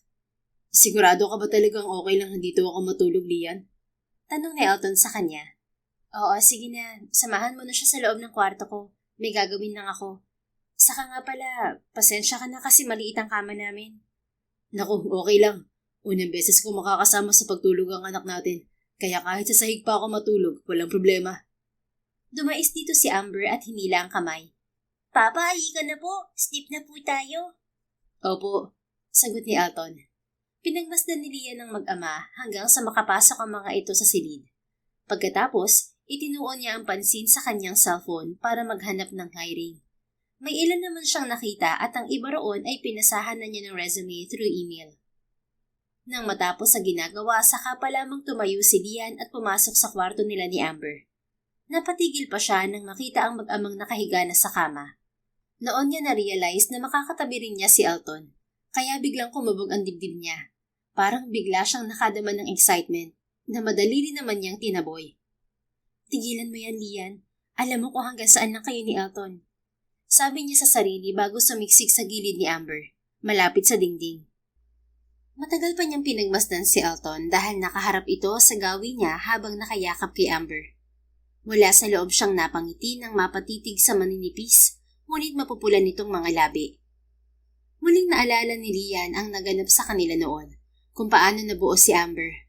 At sa puntong yon, hindi niya napigilang haplusin ang pisngi nito. "Wala ka pa rin talagang pinagbago. At alam mo ba, ganun din ang damdamin ko sa'yo. Yun nga lang, kahit sinabi mo na sa amin na ayos na sa pamilya mo ang lahat, natitigal na sila sa panggigipit sa amin. Alam kong imposible na rin tayo. Kasi nga, hindi naman basta-basta makakalimutan ng ginawa ni Papa sa ama mo. At alam ko, isa ako sa nagpapaalala niyo sa'yo." Malungkot niyang wika, na hindi na namalayan ni Lian ng paglalandas ng 2 butil ng luha sa magkabila niyang pisngi. Hindi niya maitatanggi sa sariling umaasa pa rin siyang madudugtungan ang nakaraan nila ni Elton. Subalit dahil sa sitwasyon nila, ni hindi umabot sa 1% ang pag-asang nadarama ni Lian sa kanyang puso. Ganoon yun kalabo. Nakatulugan na niya ang pag-iisip, hanggang sa magising siyang may humahagik-gik sa tabi niya. Dama rin ni Lian ang mabigat na bagay na nakadagan sa hita niya, maging sa braso. At sa pagmulat ng kanyang mga matay, hindi si Amber ang nabungaran niya, kundi si Elton na nakayakap sa kanya. Sa gulat ay nasipa ito ni Lian, dahilan para mahulog ang binata sa kama. "Aray!" "Naku, sorry, hindi ko sinasadya." Anyang mabilis na napabangon at tinulungan si Elton na makatayo. Bakit mo naman ako sinipa? Tanong nito. Nagwalat kasi ako. Bakit? Hindi ba ikaw naman ang nag-imbita sa aking matulog dito? Oo nga, pero hindi naman yun ang tinutukoy ko. Ano? Mariing nakagat ni Lian ng labi. Kasi nakayakap ka sa akin. Mahinang wika niya bago muling narinig ang mahinang hagikhik. Pareho silang napalingon sa may paanan. Naroon si Amber at parang kanina pa yata sila pinagmamasdan. Good morning, Papa. Good morning, Mama. Masiglang bati nito sa kanila. Good morning, anak. Sabay nilang wika ni Elton. Kanina ka pa ba gising? Tanong ni Lian kay Amber. Opo. Anong ginawa mo pagkagising? Wala po. Pinanood ko lang po kayo kasi ang sweet-sweet niyo pong tingnan. Parang mga langgam. At muling humagikhik ang bata. Nahihiyang napatingin si Lian kay Elton na nakatingin na rin sa kanya. Nanunodyo ang mga mata nito kaya muli niyang ibinaling ang pansin sa anak. Sus, ikaw talaga kung ano-anong naiisip. Anya. Totoo naman po eh. Kaya po kapag nagkabalikan na kayo, mas lalo po akong sasaya. At kanino man naman natutuhan yan, Aber? Kay Tito Lester po. Kaya po dito muna kayo. Bye po, I love you. Love you too, anak. Sagot ni Elton dahil si Lian ay biglang natameme. So, dito na muna ba tayo? Tanong ni Elton sa kanya. Hindi may gagawin pa ako. Maghahanap ako ng trabaho. Kagyat na tumayo si Lian pero pinigilan siya ni Elton sa kamay. Napabaling siya rito sa naguguluhang mga mata. May gusto kasi akong sabihin. Pwede bang maupo ka muna, Lian? Ano bang sasabihin mo? Tanong niya kasunod ng paglunok. Pinagmasdan muna siya ng matagal ni Elton bago itong umiti at lalong nagpakabog sa dibdib ni Lian. Hindi na rin siya makahinga sa tindi ng antisipasyong nadarama. Gusto ko lang ipaalam sa'yo na gusto ni Mama na makita si Amber. Ani Elton. Ha? Gusto ni Mama na makita si Amber. Ulit nito. Pero kung hindi ka pa ready, okay lang naman. Actually, noon pa niya to sinabi. Humahanap lang ako ng tiyempo. Sandaling nablangko ang isip ni Lian nang maunawaan ng sinabi nito. Itinanong din niya sa sarili kung handa na ba siya. At ang sabi naman ng puso't isip niya, kaya na raw niyong makaharap si Mrs. Rodriguez. It's alright kung hindi mo pa kaya. Nauunawaan ko naman na, No, okay lang. Sige, payag na ako. Talaga? Sa pagkagulat ni Lian, bigla siyang niyakap ni Elton. Natulala naman siya at napatitig lang sa dingding. Oh God, thank you, Lian. Hindi mo alam kung gaano mo ako pinasaya. At alam ko ganito rin ang mararamdaman ni Mama kapag nakita na niya si Amber.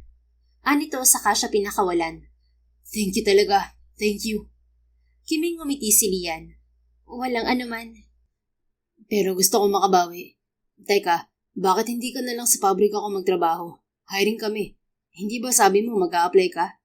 Oo. Pero hindi ata tamang mag-apply ako ron, Elton. Baka kung anong isipin ng mga nakakakilala sa atin. Huwag mo isipin ang sasabihin ng iba, Lian. Hangad mo lang naman ang makapagtrabaho para kay Amber. Kahit pa hindi na kailangan dahil kaya ko naman kayong suportahang dalawa. Oo nga, kaya lang... Lian, don't worry about them, okay? Hindi ko sila sinusweldohan para sa ganyan. Kaya kapag may narinig kang kung ano-ano, idirekta mo na agad sa akin. Di mas lalo lang silang nagalit. Napabuntong hininga si Elton. Halatang nauubusan na ito ng pasensya. Fine. Basta kung hindi ka makahanap ngayon, doon ka na sa pabrika mag-apply. Sa HR ka magpunta, and I promise, hindi ko pakikialaman ng application mo. Ikaw nang bahala kung papasa ka ba o hindi. Anito. Napangiti si Lian. Okay, thanks. Naghanap nga maghapon ng trabaho si Lian. Ang kaso, hindi siya natanggap. Kaya naman napag-isip-isip niyang sa pabrika na lang ni Elton tumuloy. Total, tama naman ito. Para naman kay Amber ang ginagawa niya. Nag-apply siya bilang inventory clerk sa pabrika ni Elton at kasalukuyang ini-interview nang mapadaan si Elton kasama si Amber. Mama! Sigaw ng kanyang anak at kumaway-kaway pa.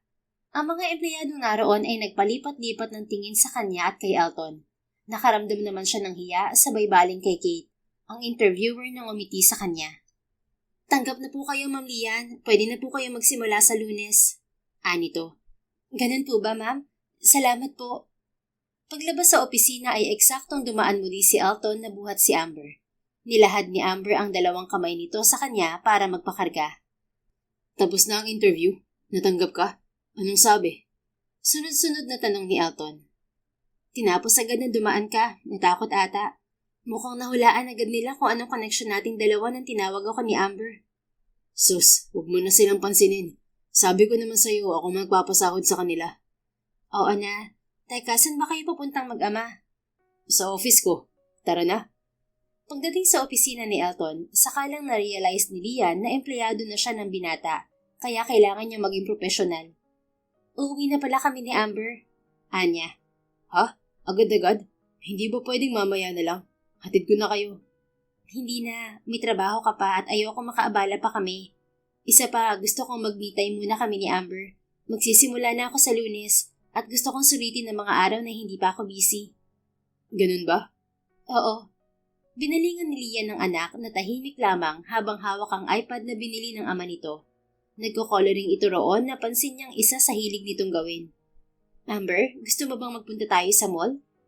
Mall po, Mama? Tumingin to sa kanya. Oo, punta tayo sa playhouse. Sige po. Kasama po ba si Papa? Naku, hindi mo na, sweetheart. May trabaho pa si Papa. Sagot ni Elton. Ganun po ba? Sayang po. Okay lang naman, hindi ba? Sabi pa ni Elton. Ngumiti si Amber. Opo, sige po, Mama. Tayo po muna ang date ngayon. Si Lian naman ang napangiti. Thanks, anak. Anya sabay baling kay Elton. Salamat nga pala ulit. Wala yun. Nga pala, remind ko lang ang pagbisita natin bukas sa mansyon. Excited na si Mama na makita si Amber eh. Anang lalaki. Oo nga pala. Sige, maaga pa kaming gagayak. Excited ka na ba anak na makilala ang isa mo pang lola? Tanong ni Lian kay Amber. Opo, Mama. Excited na po ako. Okay, kaya tara na muna sa mall. Bibili rin tayo ng damit mo. Sige po, Mama. Tumayo ito at lumapit kay Elton. Bye, Papa. See you tomorrow po. Anito bago humalik sa pisngi ng lalaki. Bye, sweetheart. Enjoy, okay? Okay po, Papa. Bumalik sa kinaroroonan ni Lian si Amber at kumapit sa kamay niya. Tuloy na kami. Paalam niya kay Elton. Ihatid ko na kayo sa labas, Lian. Naku, wag na. Baka lalo lang tayong pag-usapan. Ituloy mo na lang ang trabaho mo. Okay, hindi na ako magpupumilit. Sinabi mo eh. Napangiti si Lian bago inalalayan si Amber sa paglalakad. Isang beses pa niyang nilingon si Elton na hindi nawawala ang matamis na ngiti sa mga labi habang nakatingin sa kanila. Nakagat niya ang labi kasabay ng pagkabog ng dibdib bago ito tinanguan. Kinabukasan, araw ng Sabado, ay maagang naghanda si Lian. Kinakabahan man sa muling pagkikita nila ni Mrs. Rodriguez pero hindi niya yon ipinahalata. Anak, kung ano't ano man ang mangyari, huwag mong papatulan si Esmeralda, okay? Bilin ng kanyang ina na mula nang magkaayos sila ay walang ibang inisip kundi ang kapakanan nila ni Amber. Opo, alam ko naman po yun. Huwag po kayong mag-alala kasi ayaw ko namang matakot si Amber at mabahala. Tama yan anak. Ano nga palang oras dadating si Elton? Sabi niya Natigil sa pagsasalita si Lian nang marinig ang malakas na pitada ng kotse sa labas ng kanilang bahay. Wala sa loob siyang napangiti. Nariyan na ho pala siya. Napatitig ang kanyang ina sa kanya. Umamin ka nga anak. Mahal mo pa si Elton ano? Wala naman pong nagbago. Siya lang ang nag-iisang lalaki dito sa puso ko. Kahit na pinaglaruan kami ng tadhana. At nakikita kong mahal ka pa rin niya. Sabi nga po niya sa akin. Bakit hindi kayo muling sumubok? Alam mo namang mahirap na sa amin ang ibalik sa dati ang lahat. Maraming nasaktan dahil sa mga nangyari noon at ayokong paulit-ulit yung maalala ni Elton o kahit ng pamilya niya sa tuwing makakasama ako. Okay lang naman kami na ganito, co-parenting. Hinawakan ng kanyang ina ang dalawa niyang kamay. Hindi naman siguro ganoon, Lian, anak. Nakita mo nga, handa na si Esmeraldang makita ka. Saka, bakit hindi mo muna tanungin si Elton tungkol sa bagay na yan? Natitiyak ko naman na kung mag-uusap kayo, mauunawaan niyo ang isa't isa.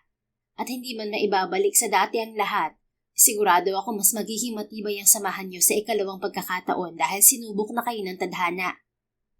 Hindi na nakasagot si Lian dahil lumabas na mula sa kwarto nila si Amber at sinalubong ang ama nito, na agad naman itong kinarga. Papa! Tuwang-tuwang wika nito sabay halik sa pisngi ni Elton. Hi there, sweetheart. Ready na ba kayo ni Mama? Yes po. Mama, let's go. Tawag sa kanya ni Amber. Nauna na ang mag-ama sa kotse ni Elton. Pagkatapos nitong asikasuhin si Amber, siya naman ang pinagbuksan nito ng pinto. At syempre, kinilig na naman si Lian. Elton never changed a bit. Ito pa rin talaga ang lalaking minahal niya noon at ang patuloy na minamahal ng kanyang puso. Sa buong durasyon ng biyahe, masaya silang nagkukwentuhang tatlo. At pagdating sa mansyon ni na Elton, hindi mapigilan ni Lian ang kabahan. Okay ka lang? Tanong ni Elton nang makababa na sila sa kotse nito. Buhat-buhat nito si Amber na hindi nawawala ang matamis ng ngiti sa mga labi. Oo, ayos lang ako.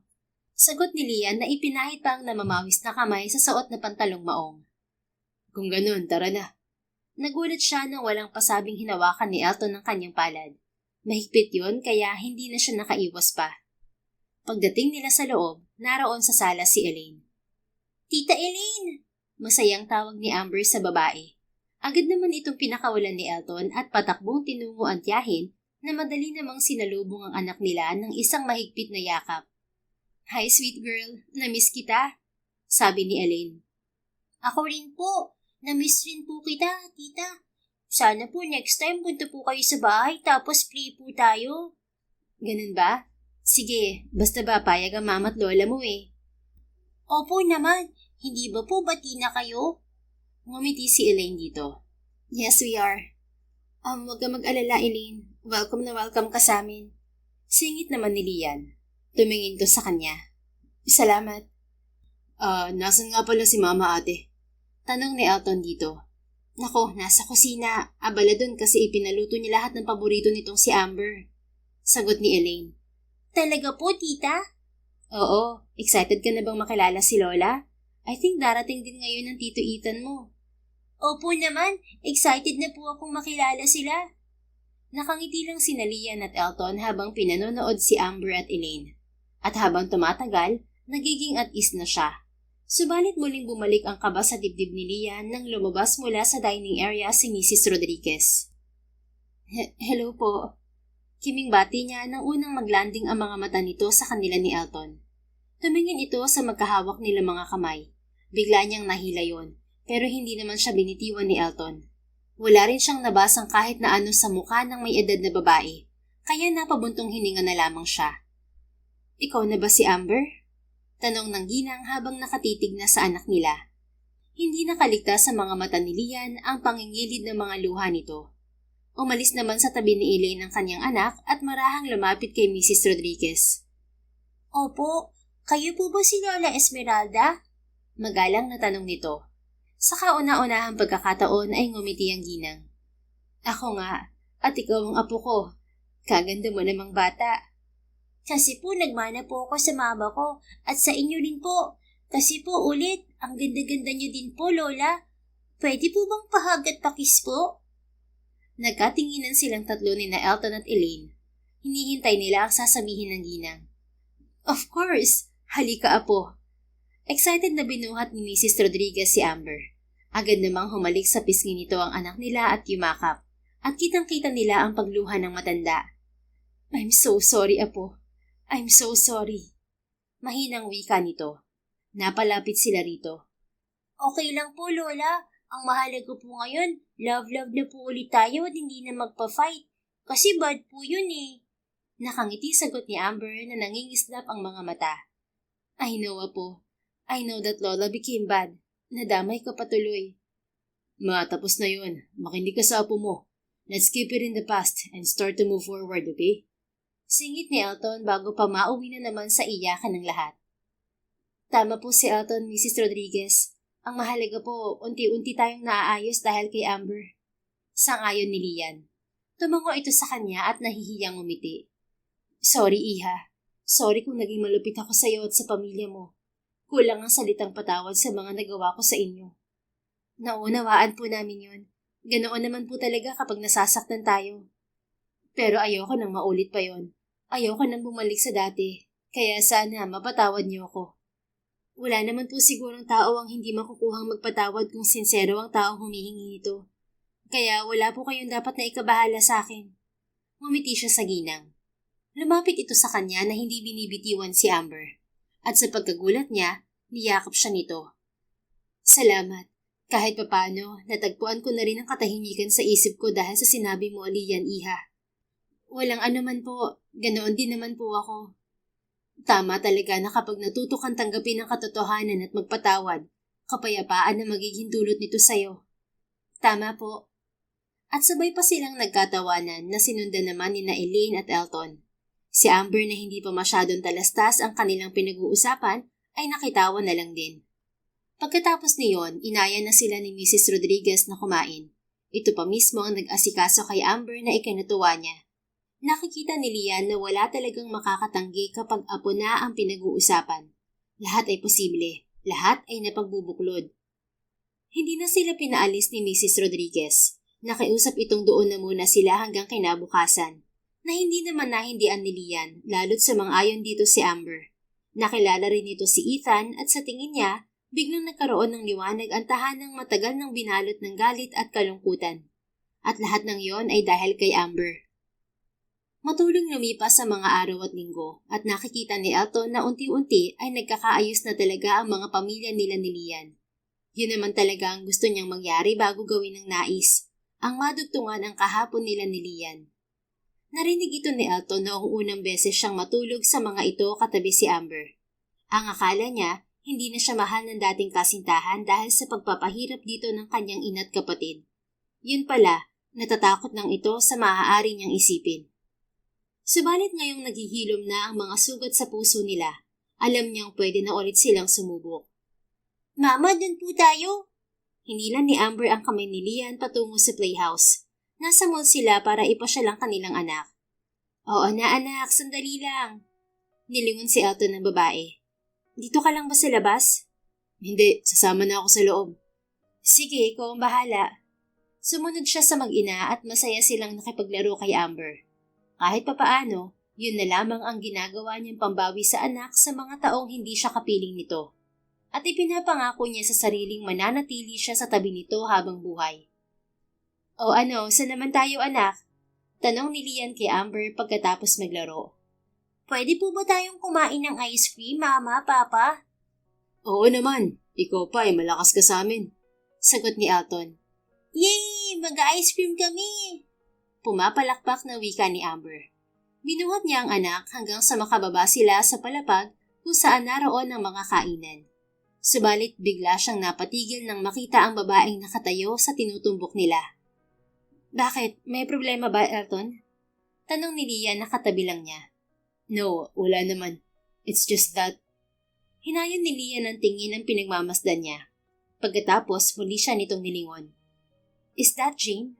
Tanong nito. Yeah. Nagkatinginan sila. And she's pregnant? I don't know. Umiling siya at kitang-kita ni Elton ang pagdaan ng sakit sa mga mata ni Lian. Maigi pa siguro kausapin mo muna siya. Walang siglang wika nito. No, siguro mas mainam na kausapin natin siya. Pero Elton, kasama natin si Amber. May ano naman, saka sigurado naman akong hindi ako ang ama ng dinadala niya. Mahinang tugon niya. At paano ka naman nakakasiguro? Dahil maingat ako, Lian. Sa'yo lang hindi dahil mahal na mahal kita at sigurado ako. Namula ito at agad na nag-iwas ng tingin. Sige na, tara na para matapos na ito at nang makakain na si Amber ng ice cream. Anito. Tumango naman si Elton at marahang naglakad kasabay si Lian, patungo sa kinaroroonan ni Jane. Elton? Gulat nitong wika nang makalapit sila. Hi Jane. Bati niya rito sa kangumiti. Hi. Napabaling ito kay Amber, pagkuway kay Lian na nasa gilid niya. Is she your daughter? Tanong nito nang muling ibalik ang tingin kay Amber. Yes, this is Amber and this is Lian. Lian, this is Jane. Pakilala niya sa mga to. Parehong ngumiti ang dalawa. Inilahad pa ni Lian ang palad sa harapan ni Jane na madali naman itong tinanggap. Hello, it's nice meeting you. Sabi ni Lian. Me too. Bumaling ito sa kanya. And it's nice meeting you too, sweet girl. Sabi nito kay Amber. Ako rin po. Super pretty niyo po. Well, thanks. So, how are you? Tanong ni Elton kay Jane bago tumingin sa baby bump nito. Oh, malapad itong napangiti at sinundan ang tinitingnan niya. I'm fine. In fact, I'm very much fine as you can see. That's good to hear. Wait, are you married? Alanganin bang tanong ni Elton? No, but I'm engaged. Hinihintay ko lang bumalik si Ricardo. May binalikan siya sa kotse kasi mamimili kami ngayon ng mga gamit ng baby namin. Oh, I see. Napatingin si Elton kay Lian. Wala naman siyang nakuhang reaksyon mula rito. Oh God! Bulalas ni Jane sabay tawa. You thought this is yours? No, she thought. Sabi niya na inginuso si Lian. Oh no, hindi si Elton ang ama nito. We're very protective, you know? Namula si Lian sa sinabing yun ni Jane. That's what I told her pero hindi siya maniwala. Sus, hindi ka dapat nag-iisip ng kung ano-ano, Lian. Elton has always been in love with you from the very beginning. Alam ko na yun noon pa man, pero sinubukan ko pa rin kasi nga mahal ko rin siya. But you know, it didn't turn out well between us. And you're right, Elton. Baling sa kanya ni Jane. May tao talagang darating na mas mamahalin ko at ganoon din siya sa akin. Ang taong handa akong ipaglaban sa kahit na sino. At yun ay walang iba kundi si Ricardo. Totoo nga pala ang kasabihan na kapag may nawala, may papalit na mas higit pa. Well, I'm so happy for you, Jane. Yeah, ako rin. Masaya ako para sa inyo. Kailan ba ang kasal? Nagkatinginan sila ni Lian, pagkaway napailing. No, don't tell me, hindi pa kayo nagbabalikan. Hula ni Jane. Hindi pa, pero sisimulan ko na ulit ligawan siya. Deklara ni Elton na ikinatulala ni Lian. Oh well, good luck, El.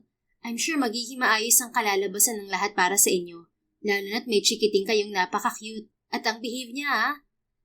Ganyan talaga si Amber, marunong makinig at hindi sumasabat sa usapan ng matatanda. May pagmamalaking wika ni Elton. I guess naturuan siya ng tama, kaya wag na kayo maghintayang dalawa. Kasi kung ganito ka-cute at ka-behave ang magiging anak ko, aba, kahit ilan pa ang isunod ko, game na game ako. Palatak ni Jane na ikinatawa niya, lalo kasing namula si Lian. Oh, I guess we better go ahead. Baka kapag nagtagal pa kami rito, magkulay rosas na ang mukha ni Lian. Yeah, tama ka. Hinawakan ni Elton ang kamay ni Lian na parang naestatwa sa kinatatayuan. Napailing na lang siya bago ito binulungan. Get ready, okay? Kasi sa susunod, ikaw na ang i-date ko. Kitang-kita niya ang mariinitong pagkagat sa ibabang labi. Pagkatapos, hinampas siya nito sa balikat. At alam ni Elton ang ibig sabihin niyon. Kinikilig si Jane. Nang mga sumunod na araw ay nag-umpisa na ngang manligaw sa kanya si Elton. Hatid sundo siya nito sa pagpasok. Dinadalhan ng bulaklak at chocolates. Nagde-date kung saan-saan at kung ano-ano pa. At dahil alam na nito ang mga ayaw at gusto ni Lian, parang mas napadali na lang ang lahat. Hanggang sa isang araw, niyaya siya nitong mag-date. Saan naman tayo pupunta? Tanong niya kay Elton. Basta. Napailing na lang siya at hindi na nagtanong pa. Hanggang sasapitin nila ang pamilyar na lugar. Narito pa pala to? Akala ko pinadevelop na to. Takang tanong ni Lian sabay baling kay Elton. At sino namang may sabi na dinevelop na to? This is my property. Akala ko lang naman. You know how important this place is for me. For us. Kaya kahit makilan, hindi magbabago ang lugar na to. Lalo't pag-aari ko naman to. Anito bago kinuha ang kanyang palad at masuyo yung hinalikan. Pagkatapos, mabilis itong bumaba ng kotse at pinagbuksan siya. Ang property na kinaroroonan nila ay isang mini farm na may ilog, fish pond, iba't ibang punong namumunga, mga tanim na gulay at halaman, at isang hindi kalakihang villa. Do you remember what happened in this place? Namula si Lian. Kailangan mo pa talagang ipaalala? Oo naman, kasi dito nabuo ang isa sa pinakamagandang blessing na natanggap ko mula sa itaas. At syempre, kasama ka na ron. Doon siya dinala ni Elton noong 3rd year anniversary nila. Doon din ibinigay ni Lian ang sarili rito. Kasabay ng pangako nitong pakakasalan siya. Hindi nga lang natuloy dahil sa gulo ng pamilya nila. Halika sa may likuran. Hinawakan ni Elton ang kamay niya, kusa naman siyang sumunod dito. Ito, isa rin to sa naging saksi sa pagmamahalan natin. Itinuro nito ang punong mangga sa harapan nila. Narito pa rin to? Gulat na tanong ni Lian bago hinaplos ang initials nilang nasa loob ng korteng puso. Si Elton ang mismong umukit niyon. Of course, wala namang nabago sa lugar na to dahil narito ang ilan sa mga most memorable moments natin. Ang corny ha. Hindi ko naman yan itinatanggi. At yun ay dahil sa pagmamahal ko sa'yo. Tumingin ito sa kanya sa nakikiusap na mga mata. Lian, can we move on to the next level of our relationship? Pwede bang maging tayo na ulit? Mariin niyang nakagat ang labi kasunod ng dahan-dahang pagngiti. Ano ba sa palagay mo ang nararamdaman ko para sa iyo, Elton? Well, palagay ko, mahal mo pa rin ako. Noon hanggang ngayon. Ang lakas ng loob mo Mr. Rodriguez. Kasi po, narinig kita. Narinig mo ako? Kailan? Nung doon ako natulog sa inyo katabi si Amber. Talaga? Gising ka nun? Opo, nagkunwari lang akong tulog. At ngayon sasabihin ko sa'yo na kahit kailan, hindi magbabago ang pagtingin ko sa'yo, Lian. Araw-araw kitang mamahalin at pasasayahin. At hindi maaapektuhan ng kahit na ano o sino ang pagmamahalan natin. Kahit man ang isang mapait na nakaraan. Dahil ang pagmamahal ko sa'yo, hindi ito tumitingin sa anyo at pinanggalingan ng tao. Ang tinitingnan nito ay ang kalooban ng puso. Oh, Elton. Walang pag-aatubiling niyakap niya ng mahigpit ang lalaki kasabay ng pag-iyak. Hindi mo alam kung gaano ako kasaya sa mga narinig ko. Mas lalo mong binigyan ng kapayapaan ng isip at puso ko. Kaya mula ngayon, sa ikalawang pagkakataon, sasagutin kitang muli. At muli nating dudugtungan ng kahapon ng isang matamis, punong-puno ng pagmamahal, masaya at mapayapang bukas. Mahal na mahal kita, Elton. Mahal na mahal din kita, Lian. Salamat sa ikalawang pagkakataon. Pinakawalan siya nito at nananabik na inangkin ang kanyang mga labi. Wala namang inhibisyong tinugon niya ito at ipinadama kay Elton na mas matatag na ang pag-ibig niya rito. Kulang-kulang 2 taon din ang binuo ni na Elton at Lian para tuluyang magkaayos ang kanilang mga pamilya na nagkalamat dahil sa isang hindi magandang pangyayari. At bago sumapit ang 3 taon nila, nagdesisyon si Elton na mag-propose kay Lian. Yun naman talaga ang gusto nilang dalawa, ang maging maayos muna ang lahat bago sila lumagay sa tahimik. Ang mas nakatutuwa pa, hindi binaliwala ni Elton ang ama ni Lian. Ito mismo ang nagpaalam sa Ginoo para mabigyan sila ng basbas, na wala namang pagdadalawang isip na ibinigay sa kanila. Basta raw ang importante ay ang kaligayahan ni Lian at Amber. Sa araw ng kanilang kasal, sa harap ng altar, ay nangako si Elton sa kanya. Mamahalin at aalagaan ko kayong dalawa ni Amber, Lian.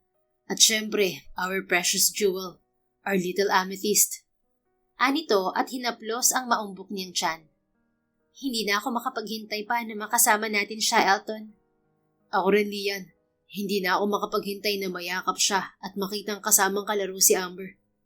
Wika nito sa kanilingon ng anak nilang siyang flower girl sa kasal nila. Malapad ang ngiti nito habang katabi ang tita Elaine nito. Ang mga nanay naman nila, ayon at magkatabi rin habang magkahawak kamay na umiiyak at hindi nawawala ang ngiti sa mga labi. Napalaya na ang mga sarili sa galit dahil sa pagpapatawad. Alam nilang pareho na simula sa araw na yon, mas lalo pang magiging masaya ang kanilang pagsasama. Dahil kahit na hinampas ng malalaking unos ang pag-iibigan nila, mananatili pa rin itong matatag at hindi patitinag sa lahat na anumang hamong ibabato sa kanila ng tadhana. Basta ang importante, walang bibitaw sa kanila. Magkasabay silang mananalig at magtitiwala sa nasa itaas. The end. Kung nagustuhan mo ang istoryang ito, please don't forget to like, comment, and share it with your friends. Your support really makes a difference. Thank you and see you sa ating next story. Keep safe and be blessed.